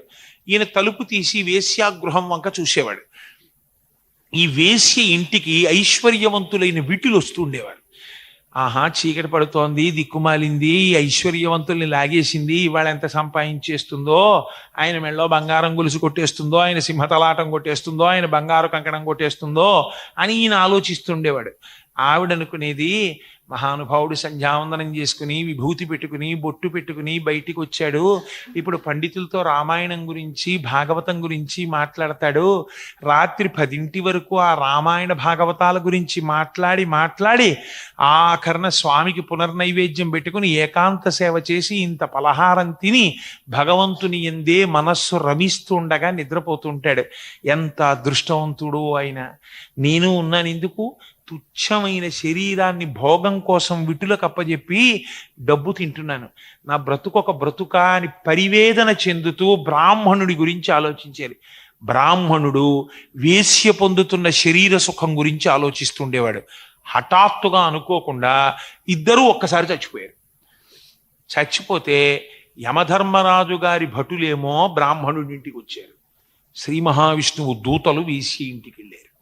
వేశ్య ఇంటికి వెళితే బ్రాహ్మణుడు అన్నాడు, అయ్యా పొరపాటు పడ్డారండి, అడ్రస్సుల్లో ఆపోజిట్ డోర్లు చూసుకోవడంలో పొరపాటు పడ్డారు, మీరు నాకు కాదు ఆవిడ దగ్గరికి వెళ్ళండి, వాళ్ళని ఇటు పంపండి, నేను రోజు చక్కగా ఏదో సంధ్యావందనం అనుష్ఠానం చేసుకునేవాడిని, ఆవిడ రోజు వేశ్యాగృహం 1973 నుంచి చూస్తున్నాను, ఎంతమంది వచ్చారో డేట్ వైజ్ స్టేట్మెంట్ ఇచ్చేస్తానన్నాడు. అంటే వాళ్ళు అన్నారు, అందుకే నిన్ను పట్టుకుపోతున్నాం, నువ్వు ఏం సంధ్యావందనం చేసినా, ఏ రామాయణం చెప్పుకున్నా, ఏ భాగవతం చెప్పుకున్నా నువ్వు ఇక్కడ మాట్లాడుతున్నావు, కానీ మనస్సు చేత ఆ వేశ్య యందు లంపటముతో ఉన్నావు. వేశ్య శరీరము చేత దోషము చేస్తూ మనస్సు చేత ఉన్నతిని పొందింది. శరీరము కన్నా మనస్సు గొప్పది. మానసిక కైంకర్యం ఆవిడిది కనుక శరీరముతో చేసినటువంటి దోషము మనస్సు చేత చేసిన పుణ్యము చేత అది ఉపశమించి ఆవిడ ఊర్ధ్వలోకములకు వెళ్ళిపోతోంది. నువ్వు మనస్సు చేత పాపము చేసి శరీరము చేత కర్మ చేసావు కనుక నువ్వు నరకానికి పోతున్నావు, అడ్రస్సులు మాకు ఎప్పుడు తప్పు రావు, అంచేత వచ్చేసేయని తీసుకుపోయారు. ఇప్పుడు మీకు శుద్ధి ఎక్కడి నుంచి వస్తుంది? ఈ మనస్సుకి శుద్ధి చాలా అవసరం అండి. ఈ మనస్సుకి శుద్ధి తేవడానికే శాస్త్రం ధర్మం ధర్మం ధర్మం అన్ని మాటలు మాట్లాడింది. పెద్దలతో తిరుగు, విను, పూజ చెయ్యి, పుస్తకాలు చదువు, అస్తమానం తుడుస్తూ ఉండు, ఇది శుభ్రంగా ఉంటుంది. ఉంటే తెలుసుకోవలసిన వస్తువుని తెలుసుకుంటుంది, ధర్మమునందు వెడుతుంది, లేకపోతే పాడైపోతావు. నేను సత్యేన లోకాంజైతి దీనేం దానేన రాఘవ. దీనులకు దానం ఇచ్చాడు ఆయన. ఎలా ఇచ్చాడు? వీడియో తెచ్చుకుని కెమెరాలు పెట్టుకుని ఇవ్వలేదు, నారాయణుణ్ణి చూసి దానం ఇచ్చాడు. దీనేం దానేన రాఘవ. గురువున్ శుశ్రూషయ. గురువుల మనస్సు గెలుచుకున్నాడు. ఎలా గెలుచుకున్నాడు? గురువుల మనస్సు గెలిచేటప్పుడు ఎప్పుడూ కూడా మా గురువుగారికి మేము బంగారు కంకణం వేసామండి, మా గురువుగారి కోసమని కంచి నుంచి పట్టుపంచి తెప్పించాం 15,000 రూపాయలు పెట్టి, ఇంత అంచు అని అస్తమానం ఓ నలుగురిని తీసుకుని గురువుగారి ఇంటికి వెళ్ళి, గురువుగారు మీకు కంచి నుంచి పట్టుపంచి తీసుకొచ్చి ఇచ్చాం కదా, ఇంత అంచు పంచ, అదోసారి పట్టరండి వీళ్ళకి చూపిద్దాం అనుకుంటున్నానని. లేకపోతే గురువుగారు ఒకవేళ వాడి దరిద్రం కొద్దీ ఆ పంచ కట్టుకుని ఏ సభకో పెడుతున్నాడు అనుకోండి, ఇంకా అందరినీ గబగబా కాగేసే, ఏమండో మాస్టర్ రండి రండి రండి రండి, అదే ఆ కంచి నుంచి తెచ్చిన పంచే, అదే మీకు చెప్పాను కదా ఆ పంచే, అదే ఆయన కట్టుకున్నాడు ఇవాళ అని ఆయన దగ్గరికి వచ్చి, మీరు ఏమంటే గోచి అలా పోసుకోకుండా కుర్చీలు ఇలా పెట్టుకుంటే ఇంకా బాగుండేదండి, పంచి అందం పాడేది, మీకు కట్టుకోవడం రాలేదు గురుగారు అన్నారు అనుకోండి, ఆ దిక్కుమాలిన పంచె పుచ్చుకున్నందుకు వాడు రౌరవాది రకములకు పోయినంత ఏడుస్తాడు. ఇప్పుడు ఆ దానం ఉపయోగం ఏమిటి చెప్పండి మీరు? దానం అంటే ఇచ్చేశారు కానీ, పంచి ఇచ్చేశారు కానీ మీ మనస్సంతా పంచి మీదే ఉంది. ఇది దాన్ని దానం అనరు. దానేన రాఘవ, పరమ దీనుడికి ఇచ్చేటప్పుడు కూడా నారాయణుడికి ఇస్తున్నాననుకుని ఇచ్చాడు ఆయన. నాది ఇవ్వట్లేదు, ఆయన నాకిచ్చి నా చేత వాడికి ఇప్పించి నువ్వు ఎంత ఇచ్చావురా అన్న పుణ్యాన్ని నాకు ఇచ్చాడు. ఇది ఈశ్వరుడి కృపాని ఇచ్చాడు. ఎంత గొప్ప మాట ఇది. అందుకని దానేన రాఘవ గురువున్ శుశ్రూషయ, గురువుకి పంచల్సా పెట్టాను, గురువుకి బంగారం గొలుసు చేయించాను అనకు, తప్పు. అసలు భాగవతంలో ఒక అందమైన మాట మాట్లాడతారండి మహానుభావుడు. విశ్వరూపుడి దగ్గరికి వెళ్ళి దేవతలు ప్రార్థన చేశారు, నువ్వు వచ్చి మాకు పౌరోహిత్యం చేయవా, గురువుగా ఉండు. అమరావతి అంటే నీకు తెలుసు కదా, చాలా భోగభాగ్యాలు ఉంటాయి, మేమందరం చాలా ఐశ్వర్యవంతులం, మా దగ్గర కామధేను ఉంటుంది, కల్పవృక్షం ఉంటుంది, ఐరావతం ఉంటుంది, బంగారం ఉంటుంది, శచీదేవి ఉంటుంది, రంభ, మేనక, తిలోత్తమ ఉంటారు. అబ్బో గురువుగారు మీరు మా అందరికీ గురువుగారు అయ్యారంటే మా ఐశ్వర్యం అంతా మీదే, మీరేం పర్మిషన్ అడగక్కర్లేదు. ఇంకా గురువుగారు వచ్చారంటే ఏమిటండి, గురువుగారు ఏ భోగమైనా అనుభవించి అమరావతిలో, ఎందుకంటే ఇంద్రుడికే గురువుగారైనా, అందుకని గురువుగారు మీరు అన్ని భోగాలు అనుభవించవచ్చు రండి అన్నాడు. అంటే విశ్వరూపుడు నవ్వి అన్నాడు, ఓరి పిచ్చాడా, నీకు ఇదే అర్థమైంది గురువు అంటే? గురువు అంటే నీకేముందో ఆ భోగం అనుభవించడానికి గురువు కాదురా, గురువుకి ఐశ్వర్యం ఏమిటో తెలుసా? శిష్యులే. గురువు మనసెరిగి గురువు దగ్గర గురుతత్వాన్ని గ్రహించి గురువు చెప్పిన మంచి మాటలు 10 మందికి చెప్పకుండా ఉండలేక చెప్పుకుని అందరూ కలిసి మళ్ళీ ఆ గురువు గారి దగ్గర విందామని పిలిచి చెప్పించుకున్న ఎన్ఎఫ్సిఎల్ లాంటి వాళ్ళు శిష్యులు. అలాంటి శిష్యుల యొక్క సంపద ఎవరికి ఉందో వాడు గురువు. అంతేకాని అమరావతి ఉన్నవాడు గురువు ఏమిటో ఇంద్రుడు అవుతాడు. అందుకని నాకు అలాంటివి పెట్టకు, నాకు అక్కర్లేదు. నేను మీ వంటి శిష్యులందరూ నా వల్ల రక్షింపబడితే నాకు అది సంపద, అందుకొస్తాను మీకు పౌరోహిత్యానికి అన్నాడు. గురువు అంటే చూడండి ఎంత గొప్పగా ఉంటుందో. ఆ గురువుకి మీరేమి ఇవ్వగలరు? గురువుగారిని పట్టుకుని, గురువుగారు మీకు 1 ఎకరం పొలం ఇస్తామండి, గురువుగారు మీకు కారు ఇస్తామండి, గురువుగారు మీకు ఏసీ చేయిస్తామండి అన్నారు అనుకోండి, గురువుగారు ఒప్పుకున్నాడు అనుకోండి, కర్మ కాలిపోయి ఆ గురువుగారు ఏమైపోతాడో తెలుసా అండి? ఆ కొన్నాళ్ళు పోయిన తర్వాత, ఓ 2-3 ఏళ్ళు పోయిన తర్వాత మీకు ఎక్కడ కనపడతాడంటే, ఏమయ్యా నువ్వు ఏసీ ఇచ్చావు, కరెంటు బిల్లు చాలా ఎక్కువైపోతోంది, అందుకని చెప్పేసి మళ్ళీ ఇప్పుడు ఈ కరెంటు బిల్లు తట్టుకోలేక తాంబూలాలు ఉచ్చుకుంటున్నానయ్యా, పూర్వం పుచ్చుకునేవాడిని కాదు, కానీ ఏం చేస్తాను, పవర్ స్లాబ్ రేటు మారిపోయింది కదా, వాడెవడో కారు ఇచ్చాడు, అందుకని అప్పటి నుంచి పూర్వం ఎవరైనా ఉపన్యాసానికి పిలిస్తే కారు ఎట్టుకెళ్ళేవారు, ఇప్పుడేమో కోటేశ్వరారు మీ కారులో వచ్చేయండి అంటున్నారు, మొహమాటానికి ఏమో కారులో వెళ్ళిపోతున్నాను, పెట్రోల్ బోల్డ్ అయిపోతుందా, ఇవన్నీ కలిపి లోన్లు పెట్టేశాను, నెట్ శాలరీ తగ్గిపోయింది, అందుకని నువ్వు ఎక్కడైనా కొంచెం లోన్ ఇప్పించవయ్యా ఓ బ్యాంక్లో అంటాడు. ఆ తర్వాత ఏమవుతుంది, రాను అయ్యా సుందరకాండ చెప్తారంటే 5 రోజులు చెప్తారంటే 6,000 ఇస్తారా అంటాడు. ఏమైంది?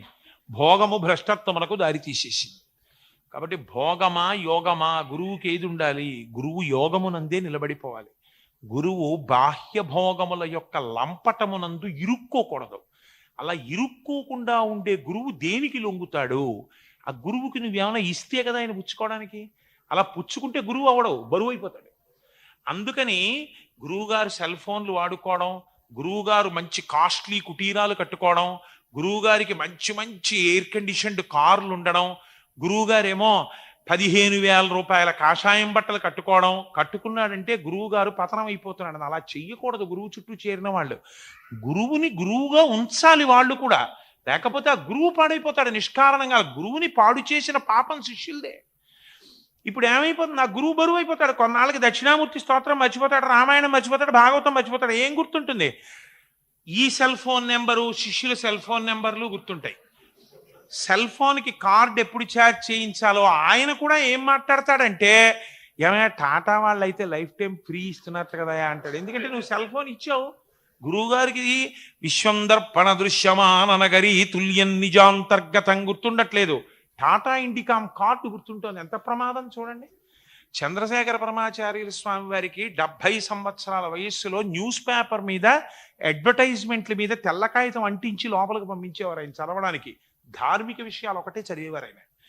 ఒకసారి పొరపాటున ఒక కంపెనీ రేజర్ అడ్వర్టైజ్మెంట్ ఉన్న దాని మీద కాగితం అంటించడం మర్చిపోయి పేపర్ లోపలికి వెళ్ళిపోయింది. 70వ ఏట చంద్రశేఖర పరమాచార్య స్వామి అడ్వర్టైజ్మెంట్ చూసి దీని మీద కాగితం అంటించలేదంటే నేను చూడడానికే వదిలేశారనుకున్నారు పాపం ఆయనకి అర్థం కాలేదు. అది చూసి ఆయన అన్నారు, ఇది ఏమిటని అడిగారు అక్కడ ఉన్న వాళ్ళని. అడిగితే వాళ్ళు తెల్లబోయారు, ఇదేంటి కాగితం అంటించలేదు దీని మీద అనుకుని. ఇంకా అడిగిన తర్వాత చెప్పకపోతే బాగుండదని దాన్ని రేజర్ అంటారండి అన్నారు. అంటే ఏం చేస్తారని అడిగారు. ఎవరి గడ్డం వాడు గీసుకుంటాడు అన్నారు. ఎవరు గడ్డం వాడు గీసుకునేదానికి ఆడదాని బొమ్మ ఎందుకు వేశారు, పురుషులకు కదా గడ్డాలు ఉంటాయన్నారు ఆయన. ఎంత అసందర్భమైన అడ్వర్టైజ్మెంటో చూడండి అది. సో నేను ఎందుకు చెప్తున్నానంటే 70 ఏళ్ల వయస్సులో చంద్రశేఖర పరమాచార్య స్వామి వారికి రేజర్ గురించి తెలియదు కాబట్టి పరమాచార్యుల వారు నడిచే దేవుడు అయ్యాడు. లేకపోతే కొన్ని కోట్ల శిష్యులకి బరువు అయ్యేవారు ఆయన. ఎందుకని? అనుష్ఠానమునందు అలా నిలబడ్డారంతే. పీఠమునందు భోగములు ఉండవచ్చు. ఒకానొకనాడు మీకు తెలుసా అండి, చంద్రశేఖర పరమాచార్య స్వామి వారికి కోరిక, కంచి కాన్వాయ్ వెళ్ళిపోతుంటే ఏనుగులు ఎడతాయి, లొట్టిపిట్టలు ఒంటెలు వెడతాయి, గుర్రాలు వెడతాయి, రథాలు వెడతాయి. సార్వభౌమ పదవి పీఠాధిపతి అంటే. ఆయనకి ఏనుగు ఎక్కాలని కోరిక. చిన్నపిల్లవాడిగా ఉన్నప్పుడు కంచి కాన్వాయ్ వెడుతుంటే అడిగారు, నన్ను ఒక్కసారి ఏనుగు ఎక్కిస్తారా అని. అంటే ఆ మేనేజర్ అన్నాడు, ఇవి కంచి వాళ్ళ కాన్వాయ్, ఏమనుకుంటున్నావో, ఇది ఆషామాషిగా అందరూ ఎక్కకూడదు, పీఠాధిపతులు ఎక్కాలన్నాడు. నిజంగా చంద్రశేఖర పరమాచార్య స్వామి ఈ చిన్న పిల్లాడే సన్యాసం తీసుకుని కంచికి పీఠాధిపతి అయ్యారు. అయిన తర్వాత మొట్టమొదటిసారి బయటికి వెళుతుంటే ఆయన ఈ కాన్వాయ్ అంతటినీ నిలబెట్టి అదే మేనేజర్ వచ్చి నమస్కారం చేసి, అయ్యా ఇది కంచి పీఠానికి కాన్వాయ్, మీరు ఏ వాహనమైనా ఎక్కచ్చు అన్నాడు.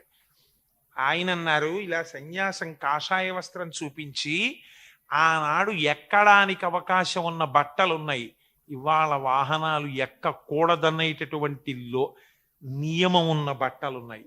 ఇవన్నీ ఉన్నా ఇవేవి నావి కావు, నేను ఎక్కకూడదన్నారు.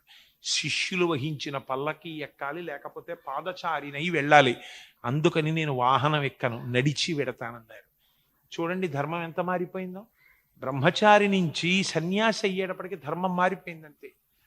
బ్రహ్మచారికి అద్దం చూసుకోకూడదు ధర్మం. ఒక స్త్రీని భార్యగా చూడకూడదు ధర్మం. గృహస్థున్నాడు అనుకోండి, భార్యని పట్టుకుని నేను బ్రహ్మచారిని, ఓటక బ్రహ్మచారిని, నీకు నాకు సంబంధం లేదంటే అధర్మం. వాడు భార్యని భార్యగా చూడాలి ధర్మం. ఒక సన్యాసి ఒక ఆడావిడిని చూసి ఎంత బాగున్నారోనండి ఆవిడ అన్నారు అనుకోండి, అధర్మం. అలా అనకూడదు, మాతా అన్నపూర్ణేశ్వరి అనాలి. సన్యాసి దగ్గరికి వస్తే మారిపోయింది ధర్మం. సన్యాసిలా ముఖం చూసి మాట్లాడకూడదు. గృహస్థు అందరి ముఖాలు చూసి మాట్లాడచ్చు, కానీ అందరి ముఖముల యందు లక్ష్మీదేవి యొక్క ముఖాన్ని చూడాలి. ఆ తల్లి పరాభట్టారిక ఇన్ని ముఖాలతో కూర్చుంది ఇవాళ. సహస్రశీర్షవదన, నా జన్మ ధన్యమైపోయింది.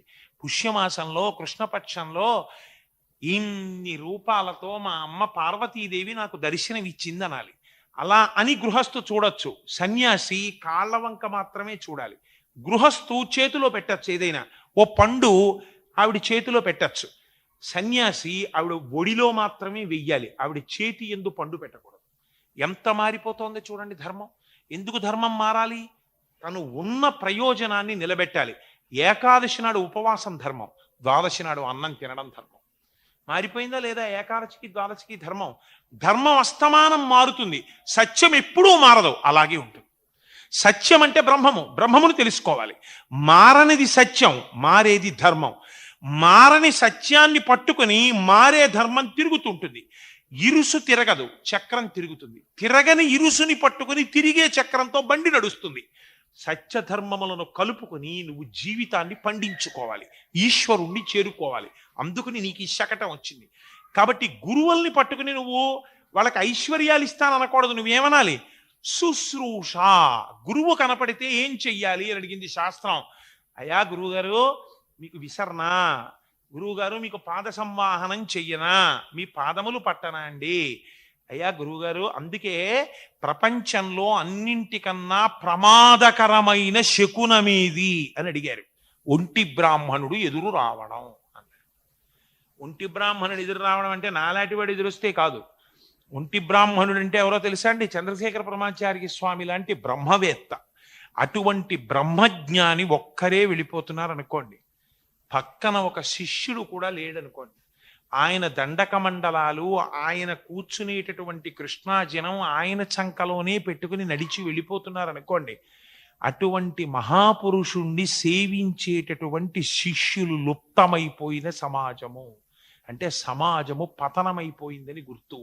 ఒంటి బ్రాహ్మణుడు వచ్చాడు, వెనక శిష్యులు లేరంటే ఇవాళ బ్రహ్మజ్ఞానమునకు విలువ లేదు. ఇది సమాజపు ప్రమాదపోకడకు సంకేతము.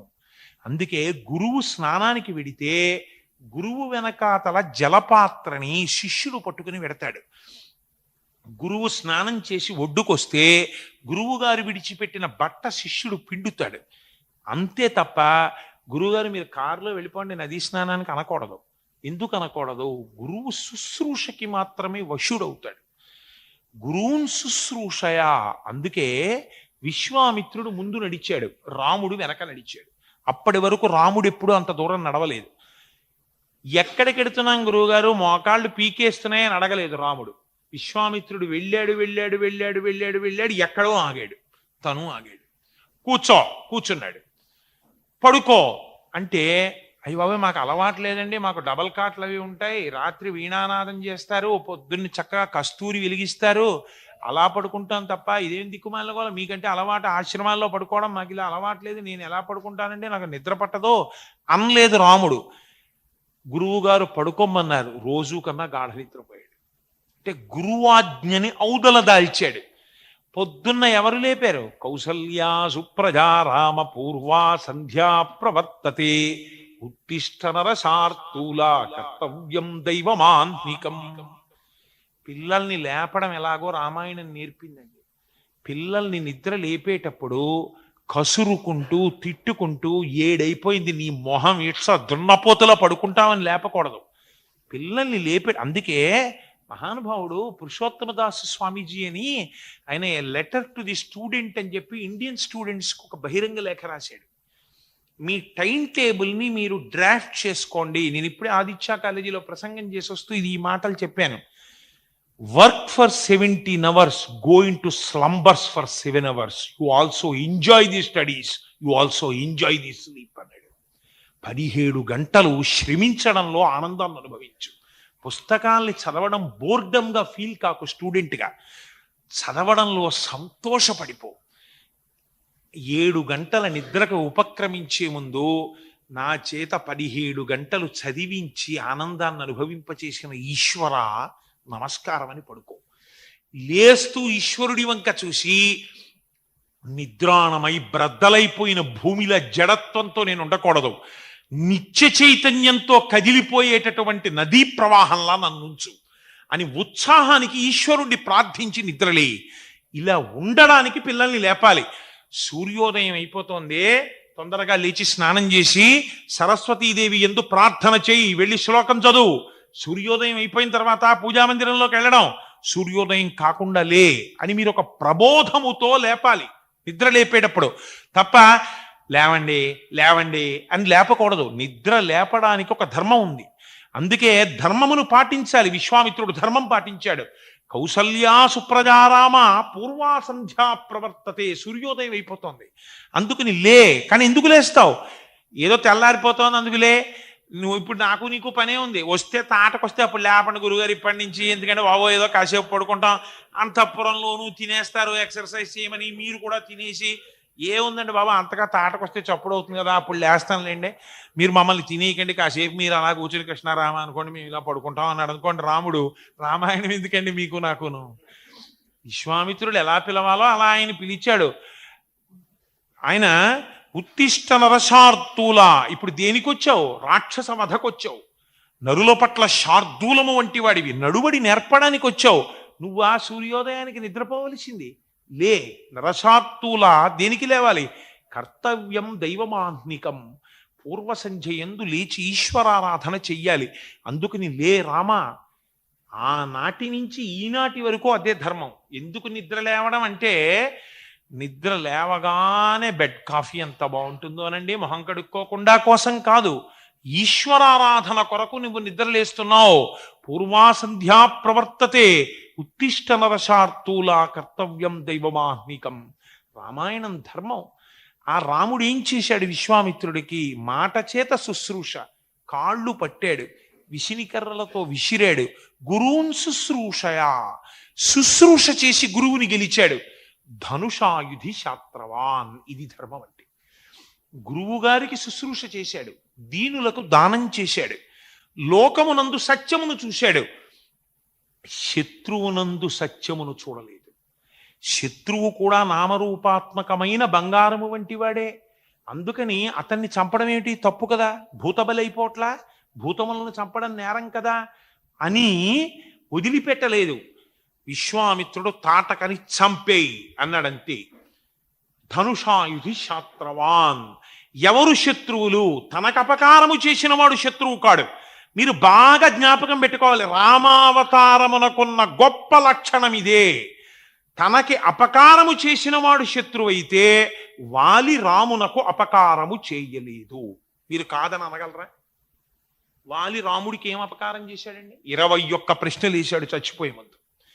నువ్వు నేను కలుసుకోలేదు, నా గోళ్ళు మెళ్ళో వేసుకోరు, నా మాంసం పనికిరాదు, నా చర్మం కూర్చోడానికి వేసుకోరు, నేను అడవుల్లో తిరుగుతాను, నువ్వు నగరాల్లో ఉంటావు, ఇతపూర్వం నేను నిన్ను చూడలేదు, నువ్వు నన్ను చూడలేదు, నేను సీతాపహరణానికి కారకుణ్ణి కాను, సుగ్రీవుడు రావణాసురుణ్ణి సంహరించలేడు, నేను రావణాసురుణ్ణి సంహరించగలను, నా తోకకి చుట్టి రావణుణ్ణి 4 సముద్రాల్లో ముంచాను, నాకు చెప్తే తప్పట్లు కొట్టి సీతమ్మని తెప్పిస్తాను.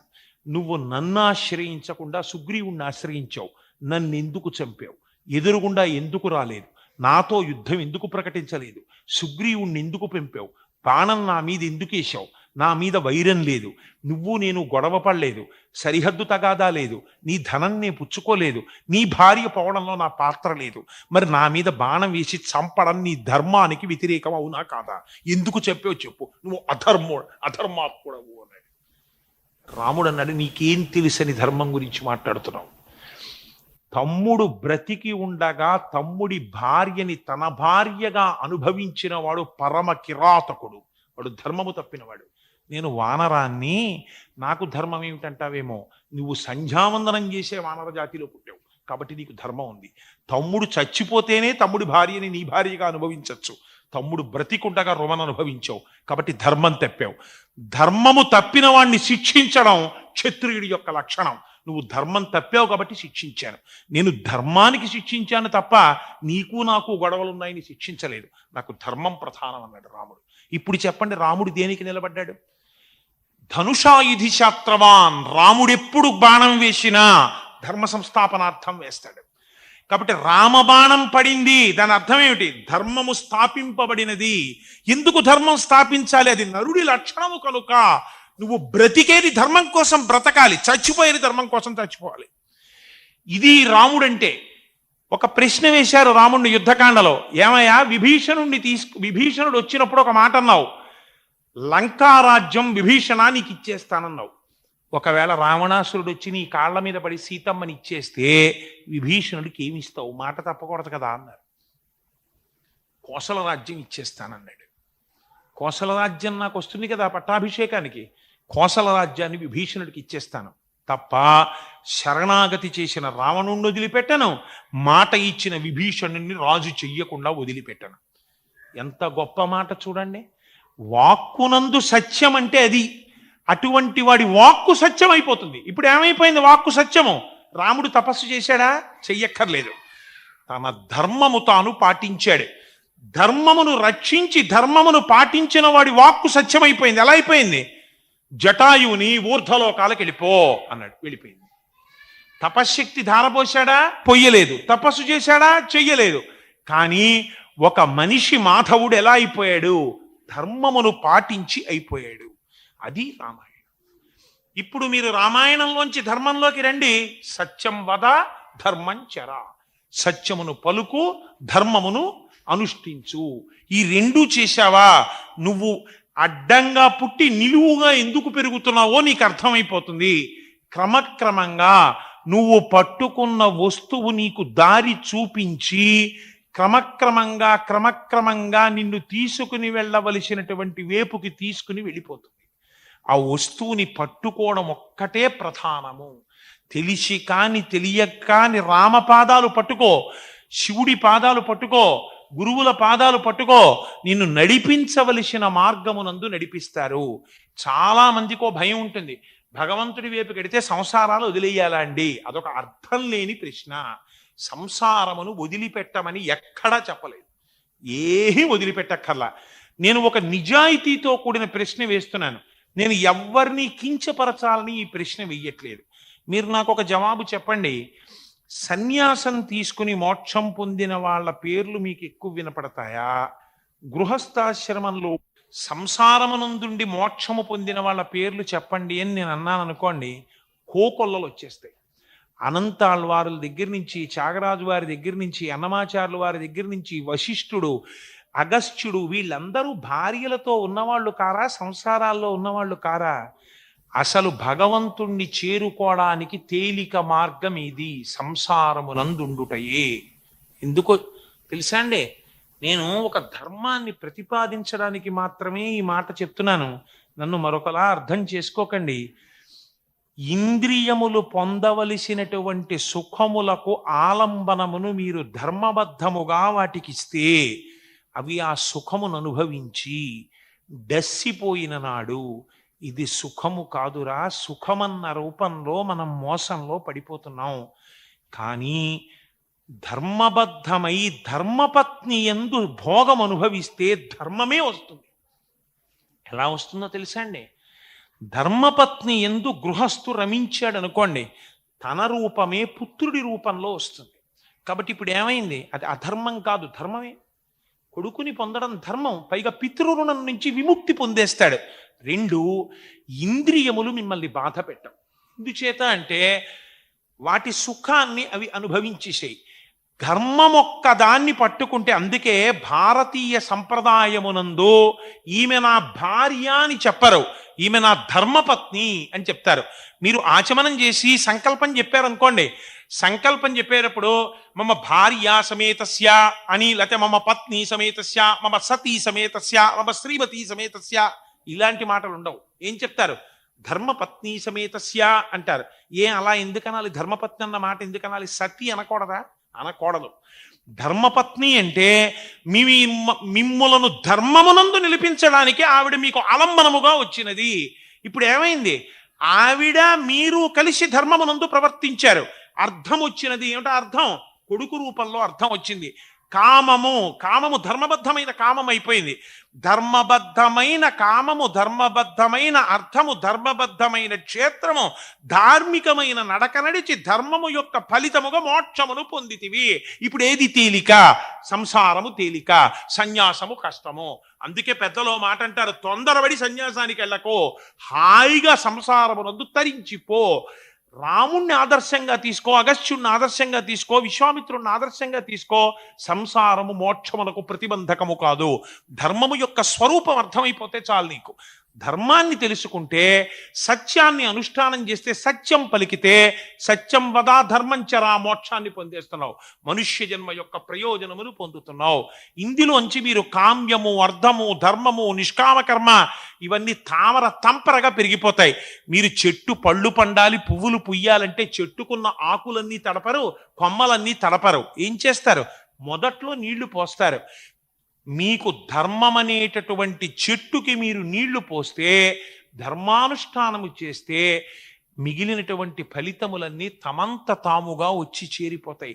మిగిలిన ఏటి ఫలితమైనా దీని ఫలితమే. అదే రామాయణ సారాంశం, అదే భాగవత సారాంశం.